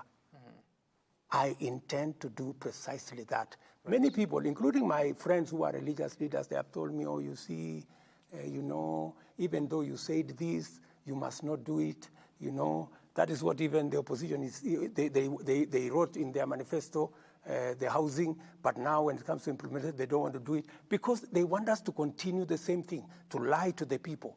To lie to the people, we are going to do this. When you don't mean it, we're going to do this. Mr. President, for the first time, yes, I meant everything that I wrote in that manifesto. Right. And I have every intention to make sure that I implement it because I know finally the people of Kenya will know that I did the right thing and they will reward me accordingly. Sam, maybe just a question that still remains. Just a moment, yeah? Yes. Because we need to transition in the next few minutes to the question of corruption and the war against it. Yeah. But you're saying something, I have read the bill, and most of us have, I mean, the laws now, and they're quite transformative, so to speak. But then again, the process is as important. I have heard you on several occasions saying that the contribution to the Social Health Insurance Fund will be 2.75%, so that it is equal across board. Your Cabinet Secretary, Nakhumi Chawafula, says that I had actually said it was going to be 2.75%, but capped at 5,000 shillings. And I wonder, because the law as it is says that the Cabinet Secretary shall bring regulations to the floor of the House. That has not happened. You are speaking about 2.75% without a cap. USCS is saying with a cap. We have had the experience of rates being proposed. Just hold on. I didn't tell you that there will be no cap. I told you 2.7% provide equity. What will happen is we are taking the regulations to the public. Yeah? Because that's what is required of us. So what is the rate? And many Kenyans, it's 2.57, it's 2.75. Many Kenyans will speak to it. You know, whatever Kenyans will speak to it, they will look at it this way, they will look at it that way. It will go to Parliament. Parliament will speak to it. Finally, the final product will come from public participation. And that is the essence of my question, Mr. President, if I may conclude it. That is the essence of the question, because Kenyans will speak. It will go to the floor of the House. They spoke on housing levy. It went to the floor of the House. It was changed, totally different from what was taken to the people. How shall we trust the process? You know, that's what democracy is all about. You know, many people actually have told me, what you're trying to do in Kenya is not possible. Because many countries that are democratic, you cannot do this. For you to do this, you have to be like country X, where the president says, and it's final. You know, that is what happened in other countries. I don't want to mention countries. Yeah, this only happens in countries that are not democratic. But I'm telling them, I will persuade the people of Kenya. That's why I'm sitting here. I am sitting here to persuade the people of Kenya, so that because I know what we are doing is not normal. And by the way, it is not that I expected that it was going to be smooth sailing. I knew it was going to be difficult. Because what I am trying to do is transformative. What I am trying to do is to change Kenya. I am challenging the status quo. I am challenging what has always been there, the norms. And that's why even you guys, you look at me and you're wondering. But, you know, that's how we are going to change a country. Changing a country is not a walk in the park. Utahusisha wananchi katika hili swala? Kabisa, si ndio nimekuambia. Saa hizi tumepublish regulations. Sasa imeenda bila mabadiliko yoyote kama imeenda kwa wananchi. Na je, hisia za mwananchi utazisikiza ama utazikumbatia?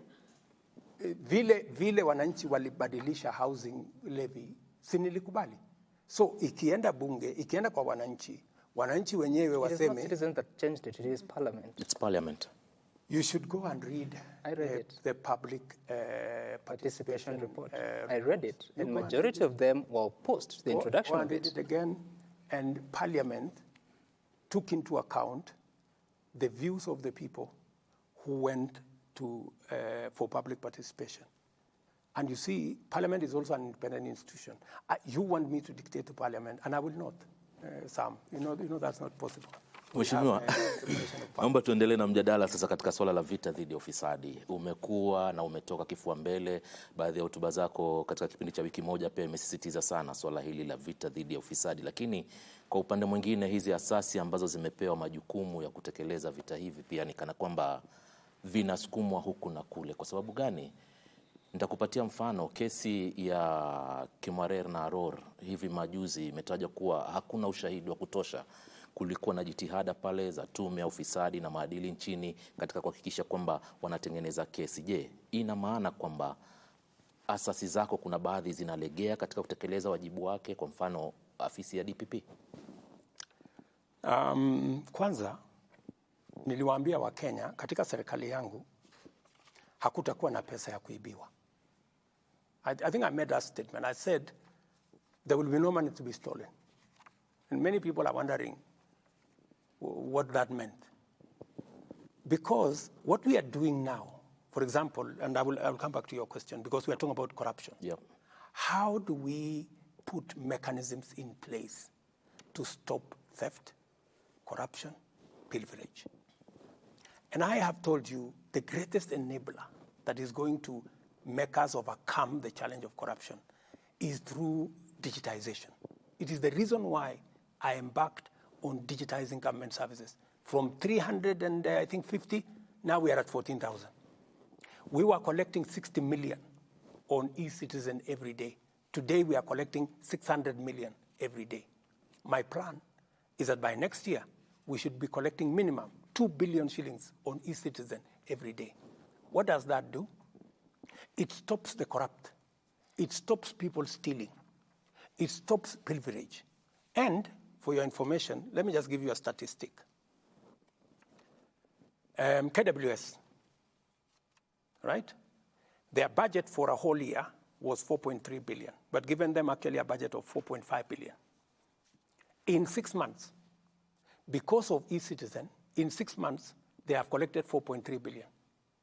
Half the year, they have collected what we had, what they had been given as an estimate for the whole year, which means by the end of this year, they will double their collection.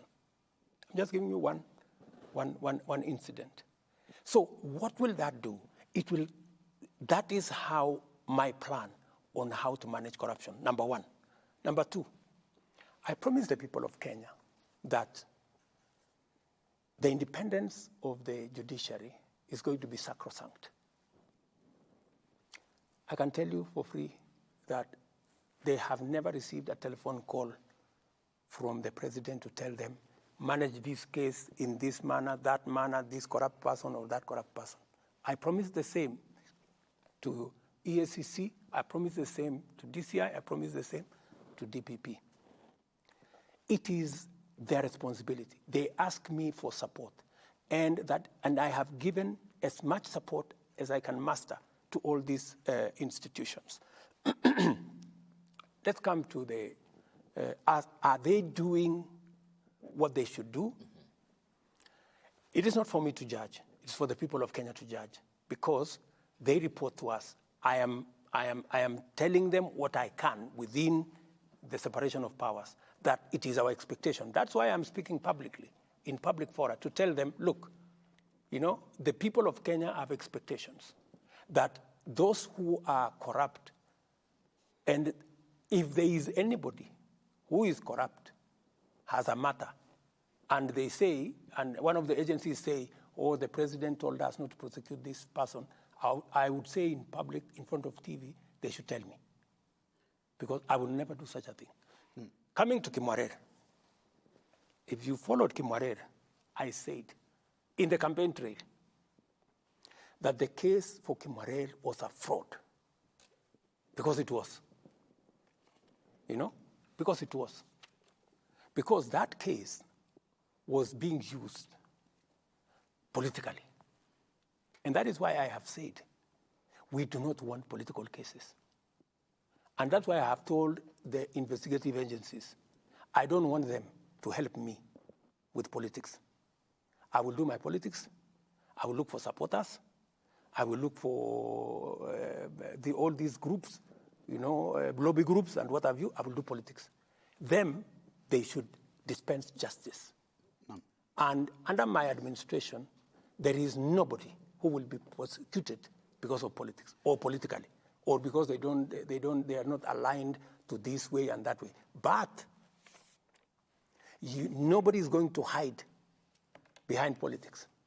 That because you are a politician, or because you are a friend of the president, or because you are a relative of the president, you are not prosecuted. That one I have said in public, and I have told every cabinet minister, nobody should go to their office and tell them the president has sent them, or they are a relative of Mr. X or Mr. Y. I will not send anybody to any office to do anything. They must do their job in accordance with the law. Mheshimiwa Rais, unaposema kesi ya Aror na Kimorer ilikuwa ni utapeli, unamaanisha kwamba hakuna pesa zozote za mtozo ushuru zilizopotea katika kesi hii inayohusiana na mabwawa ya Aror na Kimorer? Sisi ndio tulipoteza hiyo pesa, kwa sababu serikali wakati ilienda ikasimamisha hawa contractor, the contractors went to court, right? Because they hadn't committed any crime. Number one, we were supposed to give them land to do the dam. We didn't give them the land. The land was there, but somehow, and I don't want to accuse, I think we have said let's not talk about the past. Whoever was there decided they should not get the land because they wanted to frustrate the project. The land, the thing disappeared. The DCI was mobilized to go and get the contractor in Itare. Up to today, nobody knows what the problem was with Itare. They went to court. We have had to go and negotiate. I have had to go and negotiate with Italy, for your information, for us to settle, because we were going to pay 40 billion for nothing, without anything on the ground. So we've had to negotiate. So then, is there a correlation between your negotiations with the Italian government, and the president was actually here, of Italy that is there a relationship between that and the withdrawal of charges against all these accused persons? No, ask the court. I mean, the court has been going on. Yeah. What did the court say? There were no witnesses, because what happened? The court said this was a prosecution-driven acquittal because there was no longer any cooperation. And the reason I'm asking this question is because you stood at the steps of the front of this building and you said that you have agreed with the president of Italy to withdraw all cases against the farms in Italy, and Italy was also going to withdraw all cases against the government of Kenya. Correct. So I'm asking the question because initially there were several people that had been presented before court. Some of them, I think even the current central bank governor, Kamau Thuge. Is there a relationship? Because you said withdrawal will be done. When we talked about... Is there a consequence? No. What we said about the withdrawal was they took us to court in London. We made a counterclaim just to make sure that we are not exposed. So when we made the counterclaim, then that's how the case was continuing. So we said, for that matter, they are going to withdraw their case in the arbitration court. We were going to do the same. It had nothing to do with the cases in Kenya, because the cases in Kenya were criminal. The cases in the arbitration were contractual. So these were very different cases. So the case has been going on in the Kenyan courts, mention after mention. I mean, and by the way, those cases were going on even before I came to office. They had been there for 3 years, and it hadn't moved 1 inch. Why? Do you think there was any feasibility study done on the two dams? Do you know of any? That is now for you to determine. No, I'm asking because, you. I mean, you have all the information, because you know that there was supposed to be a feasibility study. You must be having the information. I don't have the information. You're the president of Kenya. You should be having What's the feasibility study? What I can tell you is that contract of Kimwaren and Aror was signed with other contracts, similar contracts, in the front of State House here, in the presence of the president then. I wasn't even there.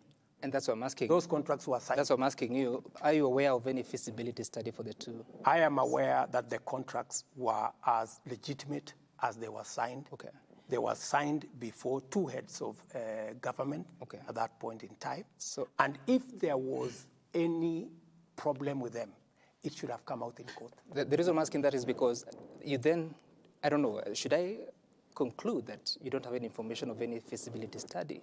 Because if there was none, then that is contrary to procurement laws. If you know that there was none, I'm asking, I don't know. No, if you don't know, why are you asking? I'm asking you. No, if you don't know, why are you making an assertion on something that you don't know? I've asked you a question. What I can tell you is that, to the best of my knowledge, by the time contracts are progressed to a place where it is signed before a head of state, that those contracts should have met every condition. And your predecessor found there was no feasibility study. If he found out that there was no feasibility study, then he should have prosecuted the matter in the way it should have been.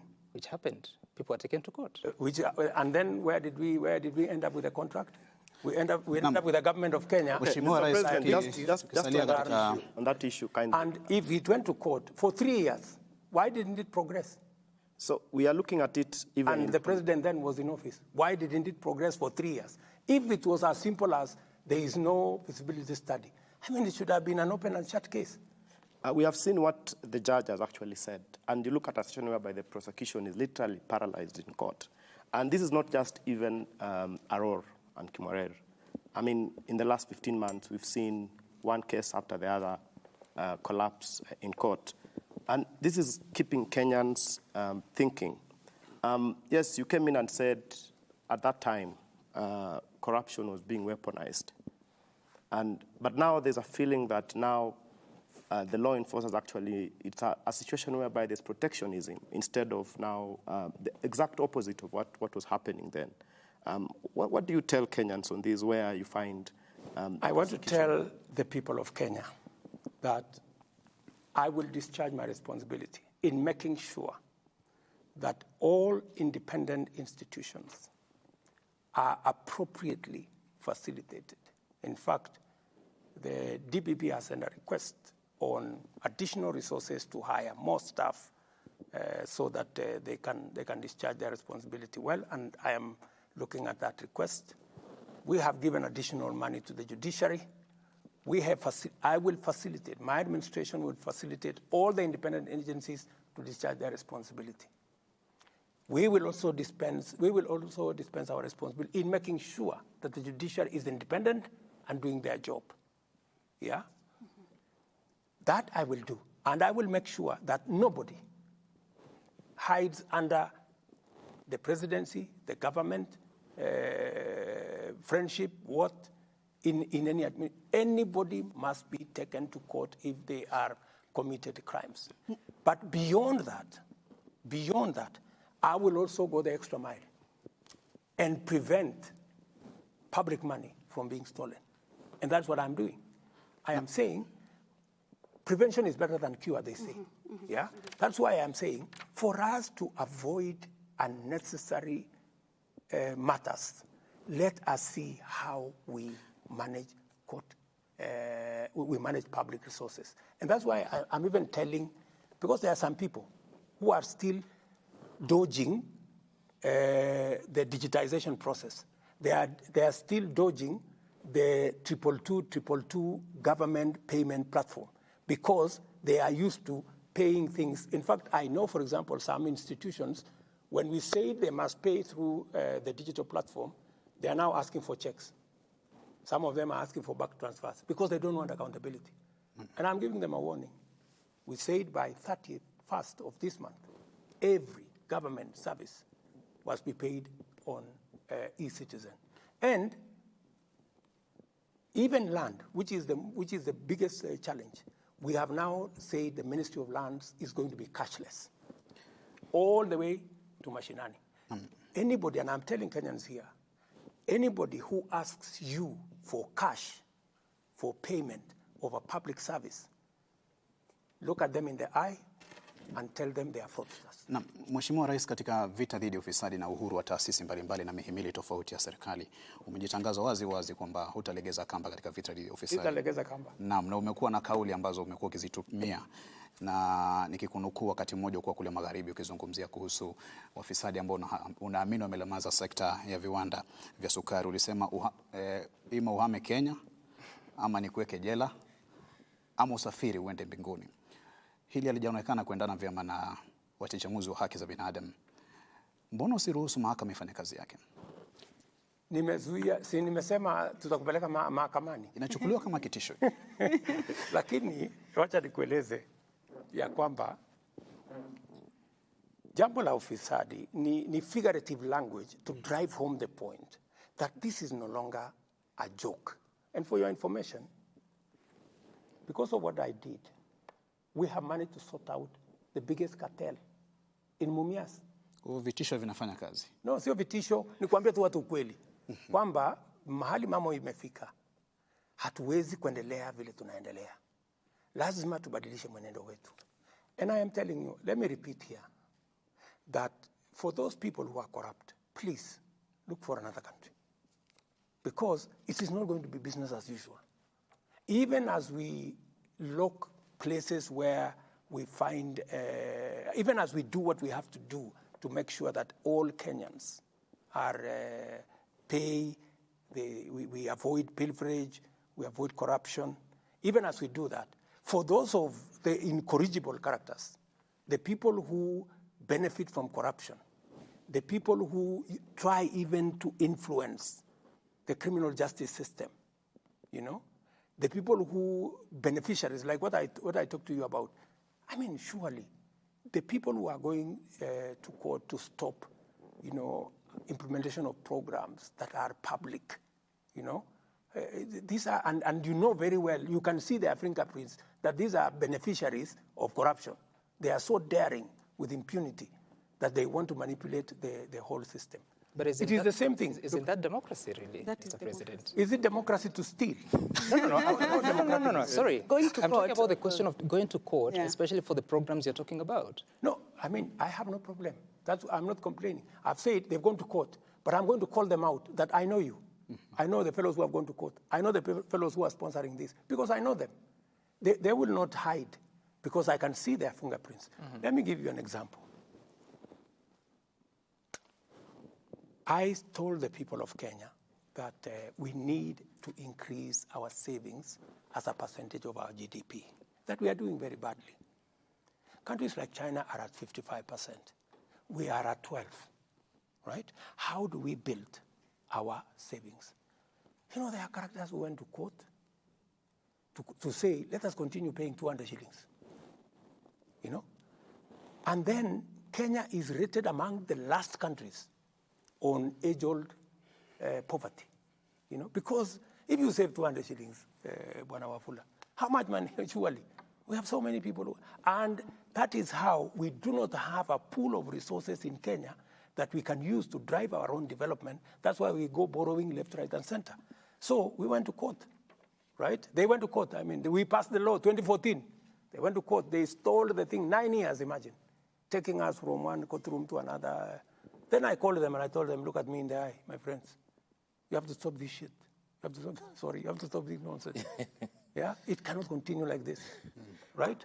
And they realized that I was not joking, you know. So we agreed on an out-of-court settlement because they knew very well that they were beneficiaries of this whole conundrum. What has happened? Just let me tell you. We have wasted 9 years. What has happened today is that we were collecting about 1.3 billion at NSSF. Today, we are collecting 6.5 billion every month at NSSF. We are going to double, Sam, we are going to double the amount of money in our savings in the next 4 years, just as I told the country. You know, that is transformative. But it has taken some, you know, tough engagement with corrupt people. Right. You know, telling them, it cannot continue like this. And I know when I believe this is the right thing, I go out of my way. Because, you know, I have been elected by ordinary people. They cannot do what I can do. They have given me the opportunity to do it for them. Right. So that we can begin even, the moment we have savings, we can even begin to reduce interest rates because we are talking about our own money. Right. We're not looking for money from other countries. Mr. President. This is how we're going to transform Kenya. Mr. President, it's been 2 hours. Ladies My and water is drained.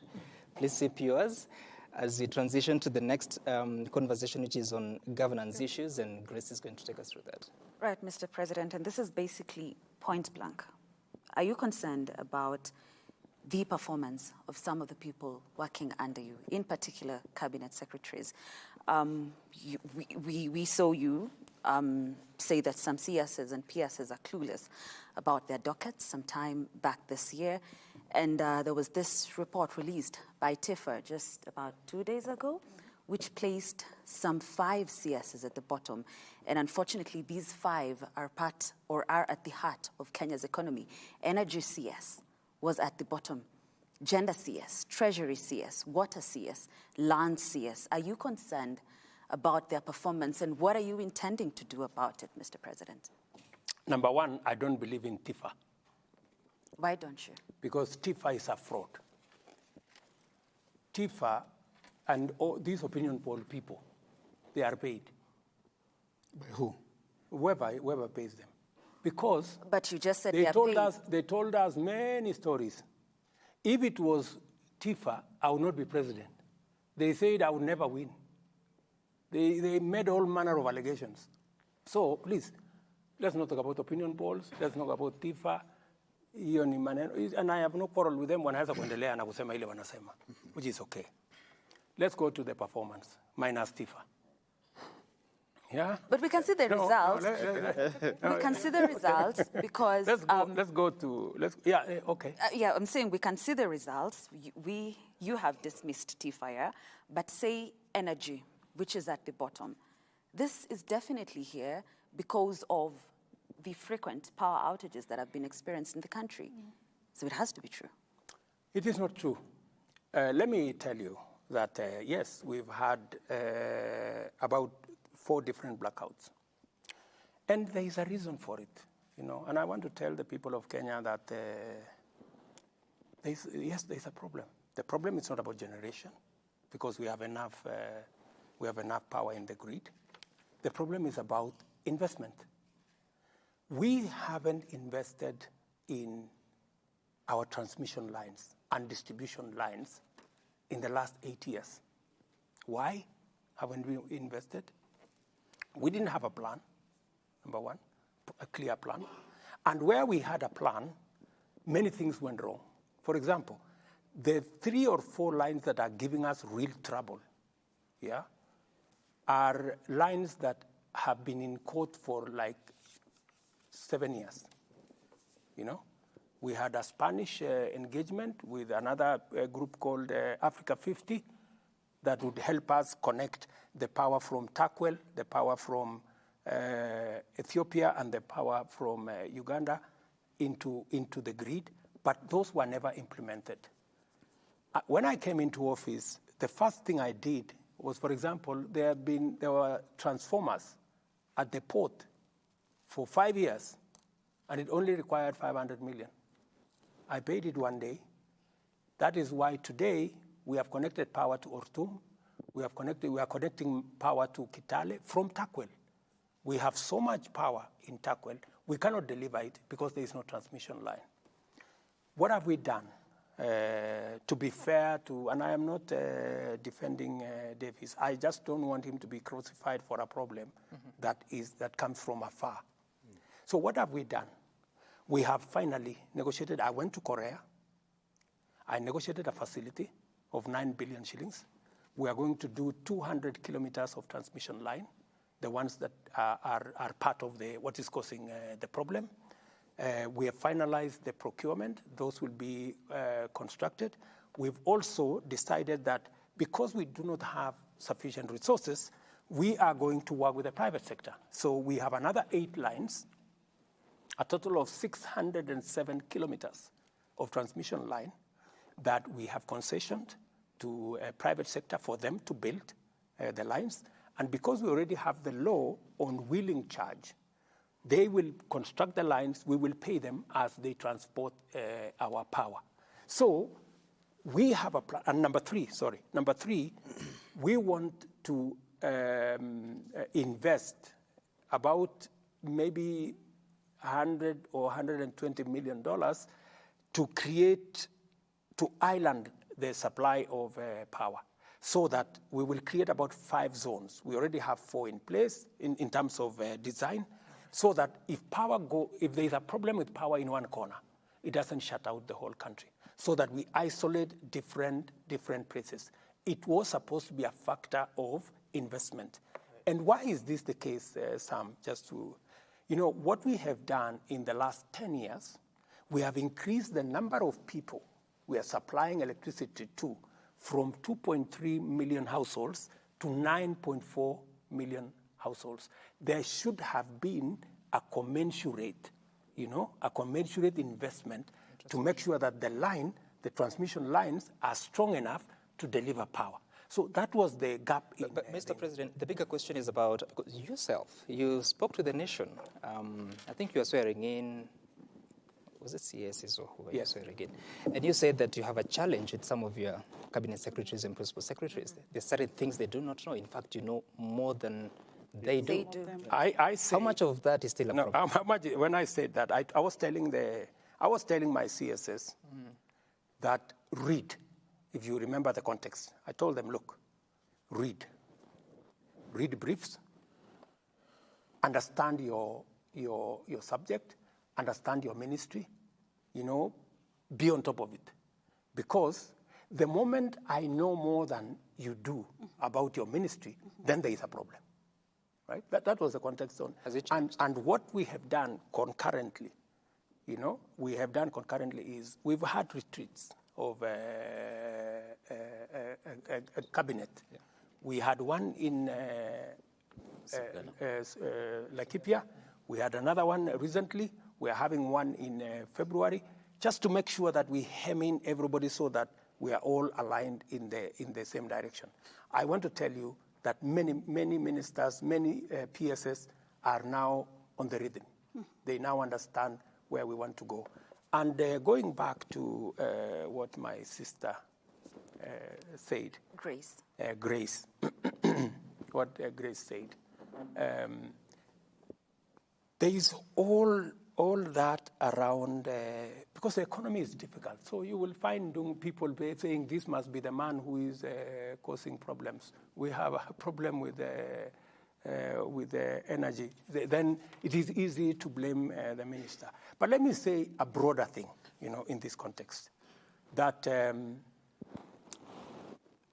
to be able to move forward as a country, there are 3 important things that we must do. Number 1, we must control debt. Number 2, we must control expenditure. And number 3, we must find revenue. We must find revenue. Yes, I have gone out of my way, and I think we have a handle on debt. Mm-hmm. We're managing debt. Many Kenyans today are paying taxes.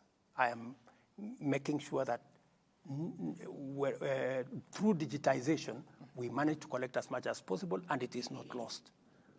I know it is painful on some on Kenyans that they've had to pay more, but this is temporary, and this is work in progress. We are going to see how to improve that. The third most important thing, which is important to me, is how we control expenditure. Apart from cutting down on excesses, we also need to look at opportunities. Do you know that we have 287 agencies of government, parastatals and companies? 287. How much do I spend on these agencies every year? 250 billion. Yeah? If I could save 50, 60, 70 billion from these organizations, I would do a lot more, and I would not be pushing more people in the tax direction. And that is why we changed the law to facilitate privatization, to facilitate strategic investment, to facilitate merger of some companies, and to facilitate closure of some.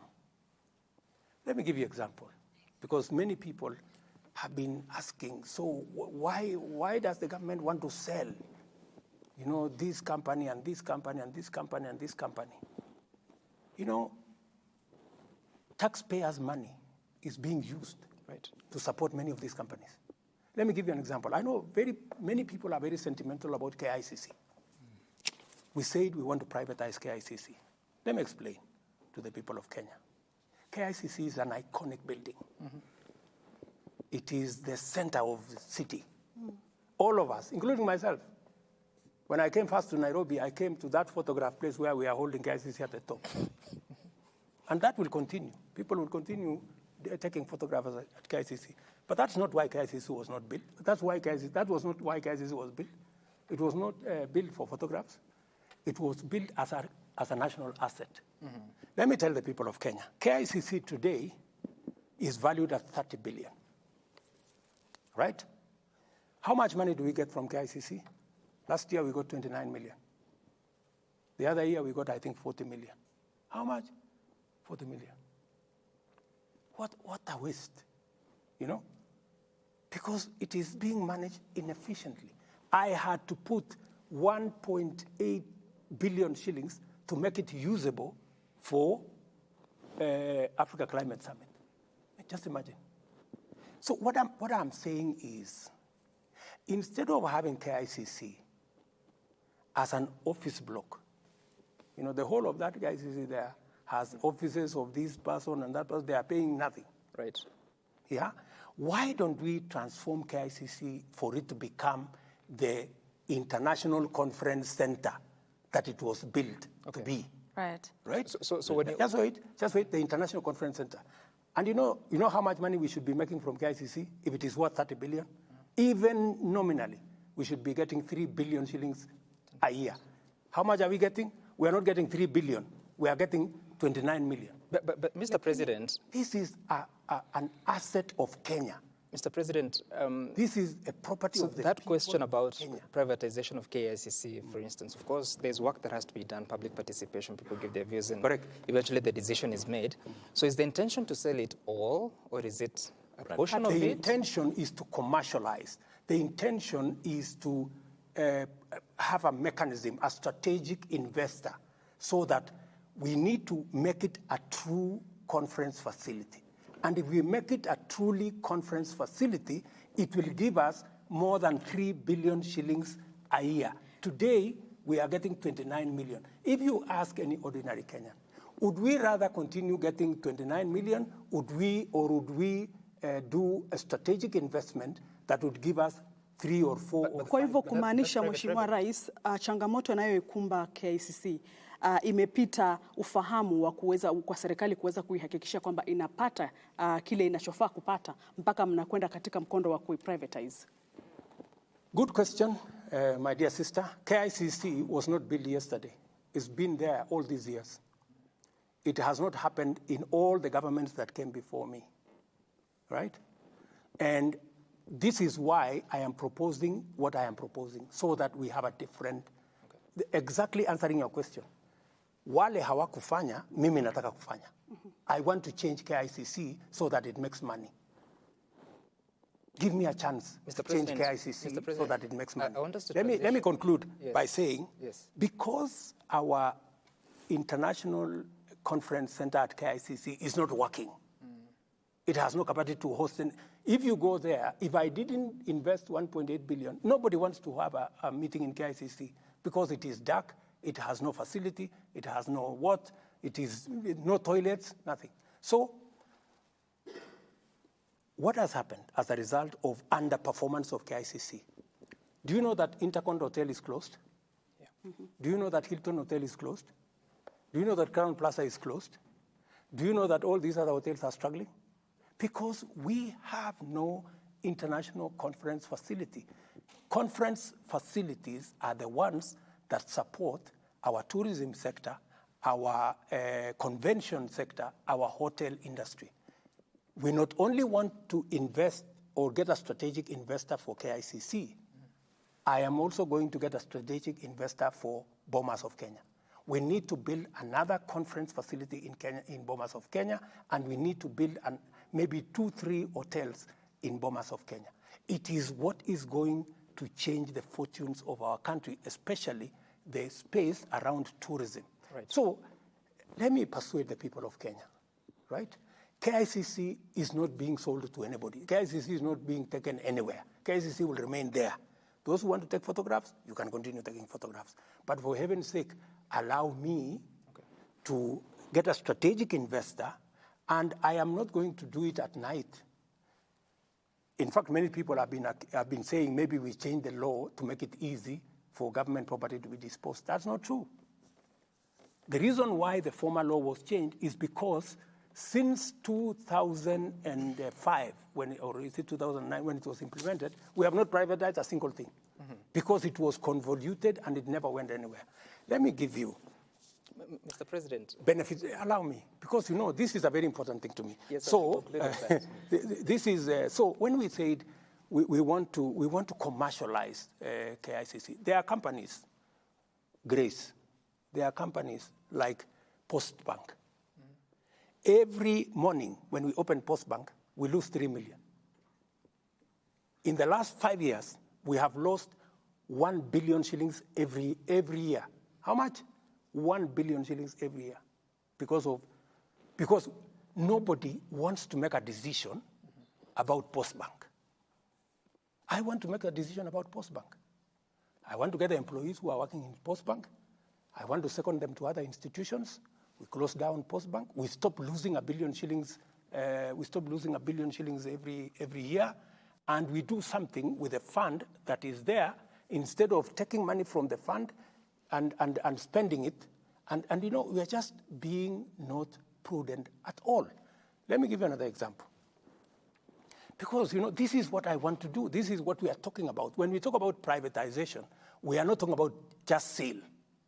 We are talking about 4 or 5 aspects. There are places that will be leased. There are others that you will get strategic investors. There are others that you will get that you will take to the stock exchange. Let me give you another example. Kenya Pipeline Company. Kenya Pipeline Company is a company that is worth 300 billion Kenya shillings. How much? 300 billion. 300 billion. How much money are the people of Kenya getting from Kenya Pipeline? I think it is only once or twice that we have gotten 1 billion a year. Otherwise, we get 200 million, we get 300 million. This company, Kenya Pipeline, should be giving the people of Kenya 30 billion shillings every year. So is it mismanagement or? No, it is just strategic thinking that is not there. And that is what I want to do. Okay. It is just strategic thinking. What of KCC? I'll come back there. What we need to do is, you know, there are people who still that mentality, mali ya serikali si mali ya mtu. No. Mali ya serikali is our collective property, and it has to be managed well. And I have a responsibility to the people of Kenya that it is managed well, and I intend to manage it well. What have I done? I have changed policy. I brought the policy, because it is in my manifesto. I brought policy to cabinet. We said we need to change what we call government-owned enterprise policy. Ownership policy. As an owner, every shareholder demands money for their shares. We are the shareholders. We demand money from the companies that are owned by government. So what do we need to do, for example, in Kenya Pipeline? Right. Kenya Pipeline, there is nothing strategic about Kenya Pipeline. This is just a transporter or fuel. That's all. It's a matatu for fuel. So what we need to do, first I have told them this year, they must give us a dividend of 5 billion this year. And they're going to give it. Because I have told them, you have to stop all these shenanigans. This is public asset. We cannot be taxing Kenyans when there is an asset here that should be giving us So how do you arrive at that target of 5 billion? It is the initial money, but it should actually be 30 billion every year, because any economist will tell you if your asset is this much, 10%, even if you were to, because if we were to sell Kenya Pipeline at 300 billion, we would get 300 billion, put it in a fixed deposit, we earn 30 billion every year. And yet we have the money sitting inside there. Okay. So let me conclude. Let me conclude by saying. Please. Let me conclude by saying this. And I'm sorry, I have to explain to the people of Kenya some of the things that are being, misconstrued to mean that we are not being prudent. I brought policy and I said, we are going to make sure that every government asset gives money to the shareholder, the government of Kenya, so that we look for additional revenue, because we cannot borrow. We have pushed Kenya enough on taxes. The only other way to raise money is to sweat our assets. Yeah? Is to sweat our assets. We must get our assets to pay us dividends. That's why, for example, Kenya Power, we have removed 4 directors that I appointed into the board to allow the private sector to appoint directors, because we want it to be run with the private sector support, because we value what the private sector has to say. Let me conclude by saying the following. Why is this in the right direction? Let me answer what this good man has said. KCC, for example, we want to have a conversation with farmers. We want farmers to own KCC. We want to give them, we want to see with them already dairy board were in India. The Indian equivalent of KCC is paying farmers higher than our KCC for the same product, and is charging the consumer lower than we are charging, because they have built in much more professionalism, much more. So we want to do that. And for Mwea, I know there is a problem, Mwea rice mill. We started Mwea rice mill way back in the 70s when there was no rice mill. Today, we have 100 rice mills in Mwea. Mr. President, we don't have to own it. We want to give it. Yes. In fact, the reason why we are discussing Mwea rice mill is because we want to give it to farmers. Okay. And there is no other way of giving it unless you take it through a process. Mr. President, we cannot exhaust the list of 11 farms that are to be privatized, but I want us to spend some time and talk about the diplomatic status of the country, of Kenya, in the regional and global space. Do you want to take us through that? Yeah, pengine Mheshimiwa Rais unaweza kutueleza uhusiano wa Kenya na nchi zetu jirani. Tukizungumzia pengine kama Uganda upo vipi? Tunakumbuka kwamba kulikuwa na lile swala la uhusiano wako baina ya Rais Yoweri Museveni kuhusiana na oil deal. Sijui kama uhusiano wenu upo vipi kwa sasa. Is that the only around that space? No. I can ask the question about is Tanzania. about... Yeah, okay. Now, Yeah, I think you need to ask exactly. all of this. Of late, we've not seen there's Mama Samia kiasi pia amekuwa akirusharusha maneno kuhusiana na namna taifa letu linavyoendeshwa na kadhalika, jambo ambalo tunatuuliza. Juzi umesema unakuja na visa free Kenya, watu watakuwa naingia. Je, katika muungano wetu pia wa Afrika Mashariki, protocols zinasemaje kuhusiana na kauli ambayo ilitoa pamoja na uhusiano wa jumuiya? There are also concerns on Jamhuri Day, the notable absence of Yoweri Museveni, Samia Suluhu Hassan, Paul Kagame, Evariste Ndayishimiye as part of that. Okay, let me start with yours. Do they normally attend Jamhuri Day? No. So, I mean, how do you ask about absence of somebody who normally is not? Were they invited? We didn't invite them. And they came, some of the people came just because we are East Africans. Do I attend the national days of the other countries? I don't. So does that mean that there's a problem? No. So let's leave that one there. Number 2, the relationship between Museveni and myself are perfect. The relationship between Kenya and Tanzania is perfect. The relationship between Kenya and Tanzania is perfect. On the visa issue, today, forget about my announcement, you don't need a visa to go to Tanzania. Neither do you need a visa to go to any country in East Africa. So the fact that we are actually formalizing what is already in place.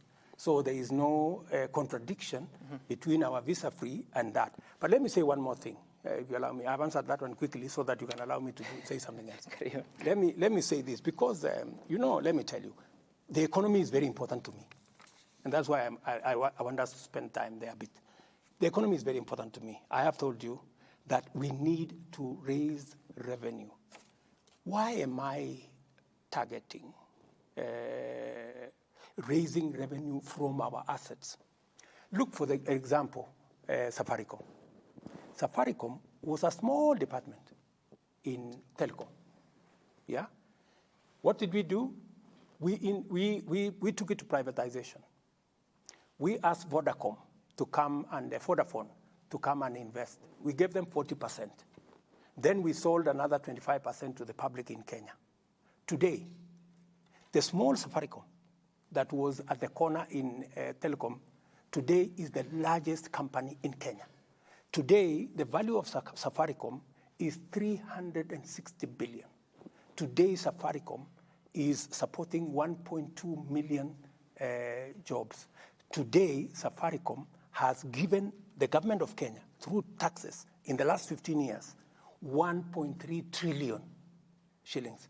Today, Safaricom gives government of Kenya 20 billion average every year as dividends. Now, my good brother, that is the value of privatization. A small company has become something. Let me give you another example, KCB. We privatized KCB. It was an underperforming institution then. Then the value of Safaricom, of KCB then was 600 million. That time, in 1988, when it was privatized. What is KCB today? KCB today, its value is about 120 billion at the current rate. 120 billion. It is in 7 countries. It has 12,000 employees. It has 33 million customers. The value of what privatization does. So let us accept as Kenyans that a company like Kenya Pipeline, we can privatize. It will give us money. Mm-hmm. It will give us revenue. Right. We should be able to look at what do we do with the port? What have other countries done? So that we reduce the pressure on taxes because we can raise more revenue by sweating assets that we have. Mr. President, taking you back to the question of the region. Yes. And specifically, President Museveni said that it cannot be that you're going to continue buying oil from brokers. And in fact, there's a change of policy in the Republic of Uganda to an extent that now their eunuch is the one that is going to import fuel. And there are other conversations, I'm sure you've seen them, that they want to go through the central corridor. Of course, it's at the initial stage of those conversations. Is Kenya becoming less attractive, less competitive in the region? And what are we doing to ensure that we continue to enjoy the place we have in a competitive manner? Because the Central Bank of Kenya Governor Kamuthuge has spoken to this question, saying that actually those are the countries have better FDIs as we speak. And just because you want to answer those questions in a block, Mr. President, you were in China for many reasons, and Kenyans hope that you will come back with a deal on SGR so that we move away from a situation where our railway ended in the middle of nowhere. And you have Uganda that you need support from, and yet our relationship with our neighbors is becoming a concern if I would according say to that. the media, it's becoming a concern. So did we get something from China? Is Uganda part of the reasons why we didn't get the money to continue our SGR? By the way, we approached China for the continuation of the railway as a package. Before I went to China, I had a conversation with President Museveni, and we agreed on the strategy to extend the railway. By the way, we have a strategy all the way. It is agreed, Kenya, Uganda, DRC, and even Congo-Brazzaville. We've all agreed that that route, we will, all of us, and in fact, before I left China, the president of Congo-Brazzaville went to see the Chinese president with the same request for this SGR. Mm-hmm. So we are all aligned. So, and that tells you that we are good in the region. Your other question was the oil brokers. The oil issue. Yeah. We have agreed with Uganda on what to do. Uganda is a sovereign country. Yeah, they want to control their market. Mm-hmm. Their market at the moment is being controlled by oil companies in Uganda. Mm-hmm. They have made a different decision. For us, NOC, which is our national oil company, does not control fuel here because we are a free market. Yeah, fuel is brought by the private sector. Yeah, it is all these marketers that deal with the fuel. In Uganda, that has been the case. But Uganda is a sovereign country. If they decide that government wants to control using UNOC, that is a decision Uganda has made.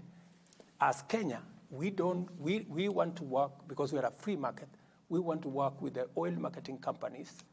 All we do collectively is to source the product collectively, and then it is, so Uganda wants the product to go to UNOC in Uganda, and then UNOC distributes, which is fine by us. Where does it pass? Through what port? Through Mombasa. I think it's the only reasonable, if you look at all numbers, that is the only feasible route.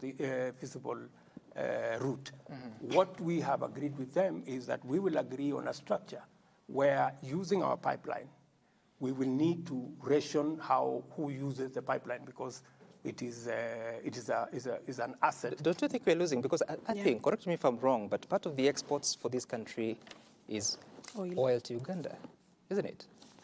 So aren't we losing that? Why are we losing? The oil will still go through here.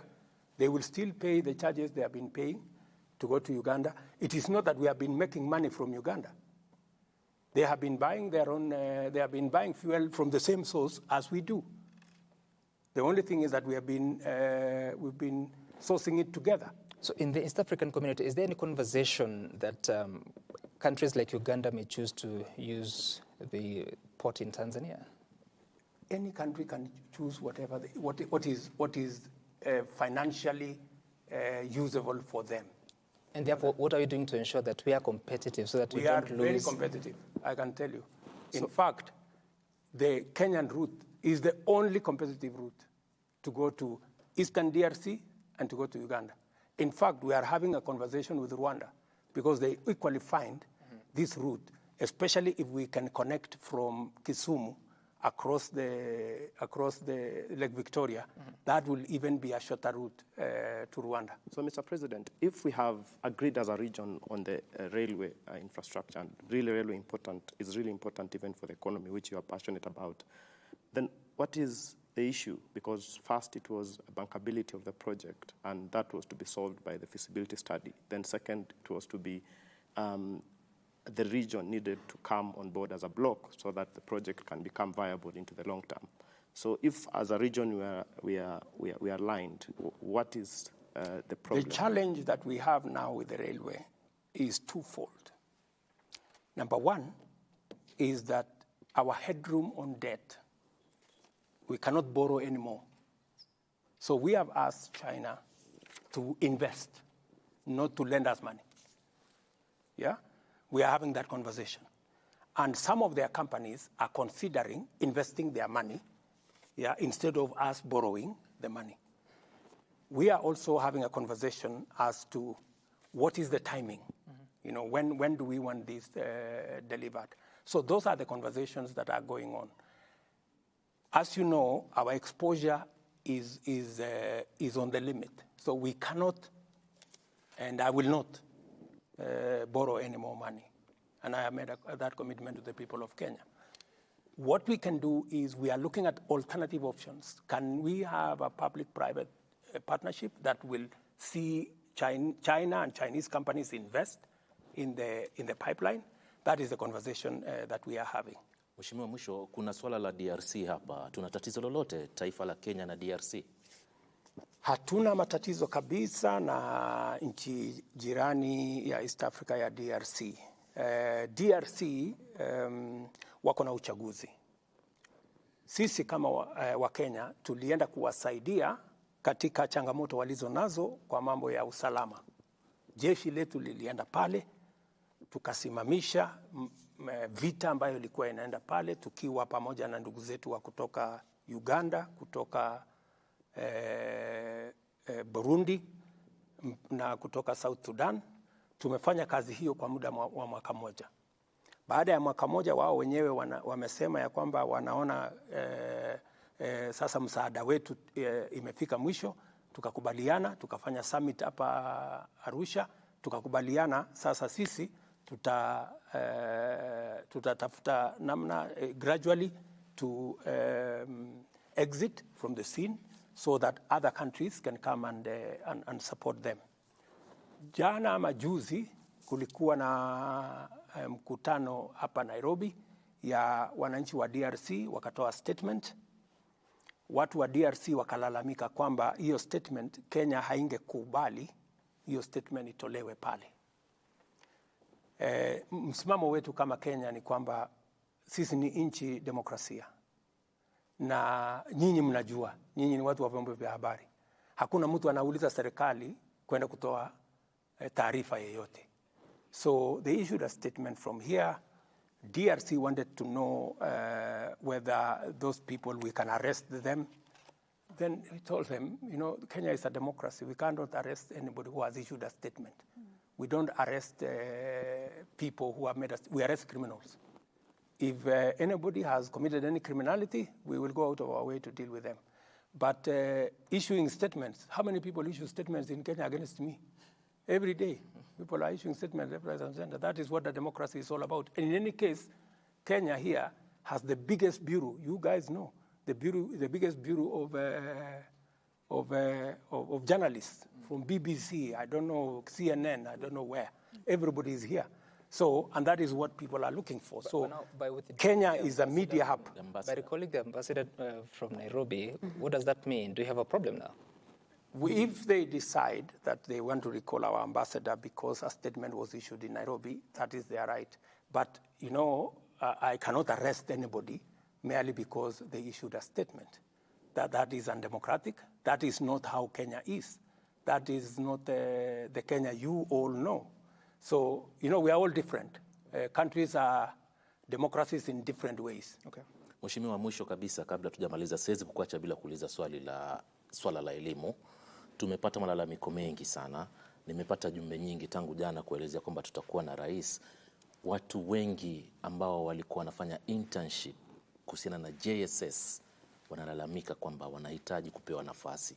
Yani wapewe nafasi za kazi, manake muda wao unaishia mwezi huu, nafikiri tarehe 31.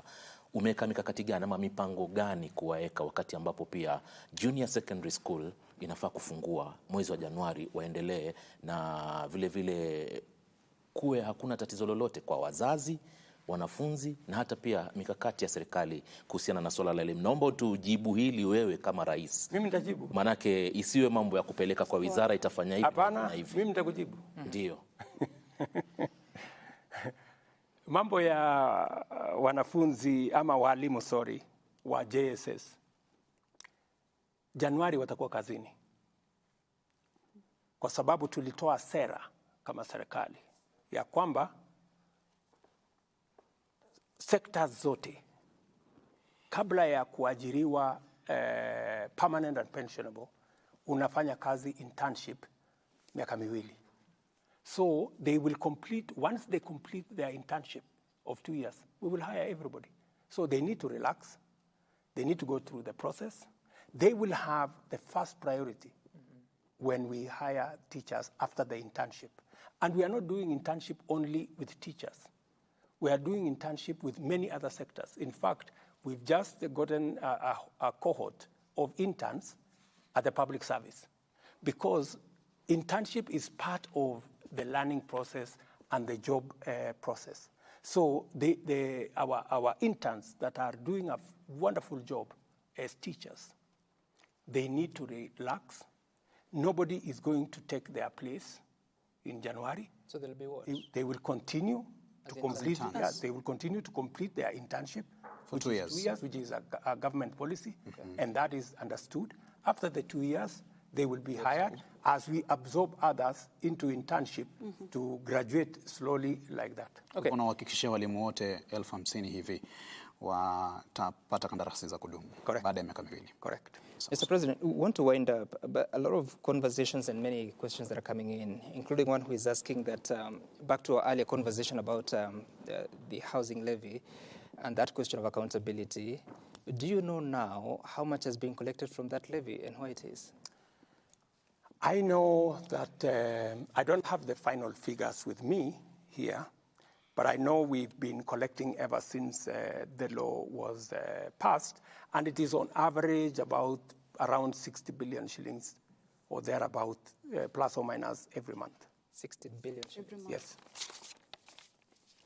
So 60 billion shillings. I think so. I think that's the correct number. So in a year, that would be 60 times 12. What is that? 720 billion? 720. Well, let me not, I don't know whether, no, maybe six, yeah, I think it is, sorry. I think it is about 6 billion, sorry, about 6 billion. So I think every year it is somewhere between 60 and 80 billion every year. Where is that money now? That money is already constructing houses. Under what law? What framework? There is already a framework. Only the court said we fine-tune the framework. That money is already constructing houses under the framework with the Ministry of Housing. That? Some of it is being used we've already allocated to National Housing Corporation. And the construction of houses is going full steam across Kenya. We have, by the way, we have 33 sites, active sites going on. I want to ask you to go to Mukuru. We are building 14,000 houses in Mukuru. If you go today to Mukuru, you will not think it is a slum.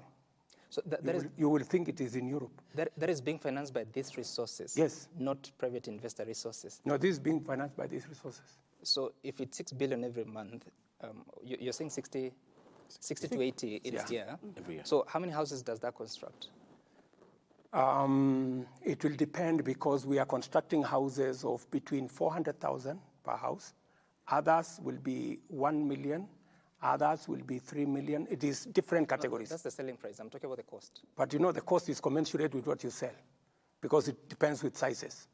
The smaller ones cost less.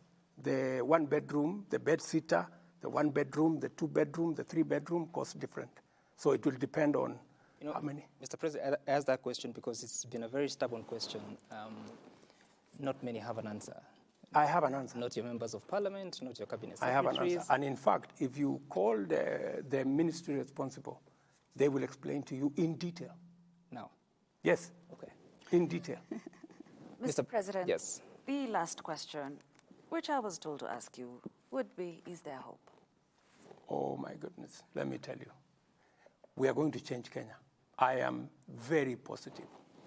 I am very clear in my mind that I have only one mission, to change Kenya. And by the way, I have every intention to do it.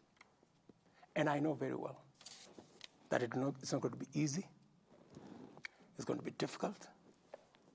But it is never too late to do the right thing. You cannot be wrong by doing the right thing. So I intend to transform Kenya. We have always known and wanted to do what we know is right. We know we should create jobs. We know what we need to do to create jobs. We know we should control our expenditure. We know but the thing that has been lacking is somebody to lead the way in doing it. I intend to lead the way in doing it. Mr. President, changing Kenya. We have to leave it at that. I think that counts for a good closing remark, unless you have anything else to add. No, let me appreciate all you guys, and let me appreciate the people of Kenya. The people of Kenya are a great people. even in very difficult times, I find a lot of encouraging messages. Many people tell me, we know things are difficult, we know you are having a difficult time, but keep on keeping on, because we know that finally this country will change. And I have every intention to keep it here until Kenya changes. Mr. President, thank you so much for your time. Thank you very much. This has been a conversation with the President of the Republic, President William Samoei Ruto, with representation from different media houses, that is KTN News, TV47, Nation Media Group, K24, KBC, and Citizen TV. Good night, good luck. My name is Sam Gituku. Bye for now.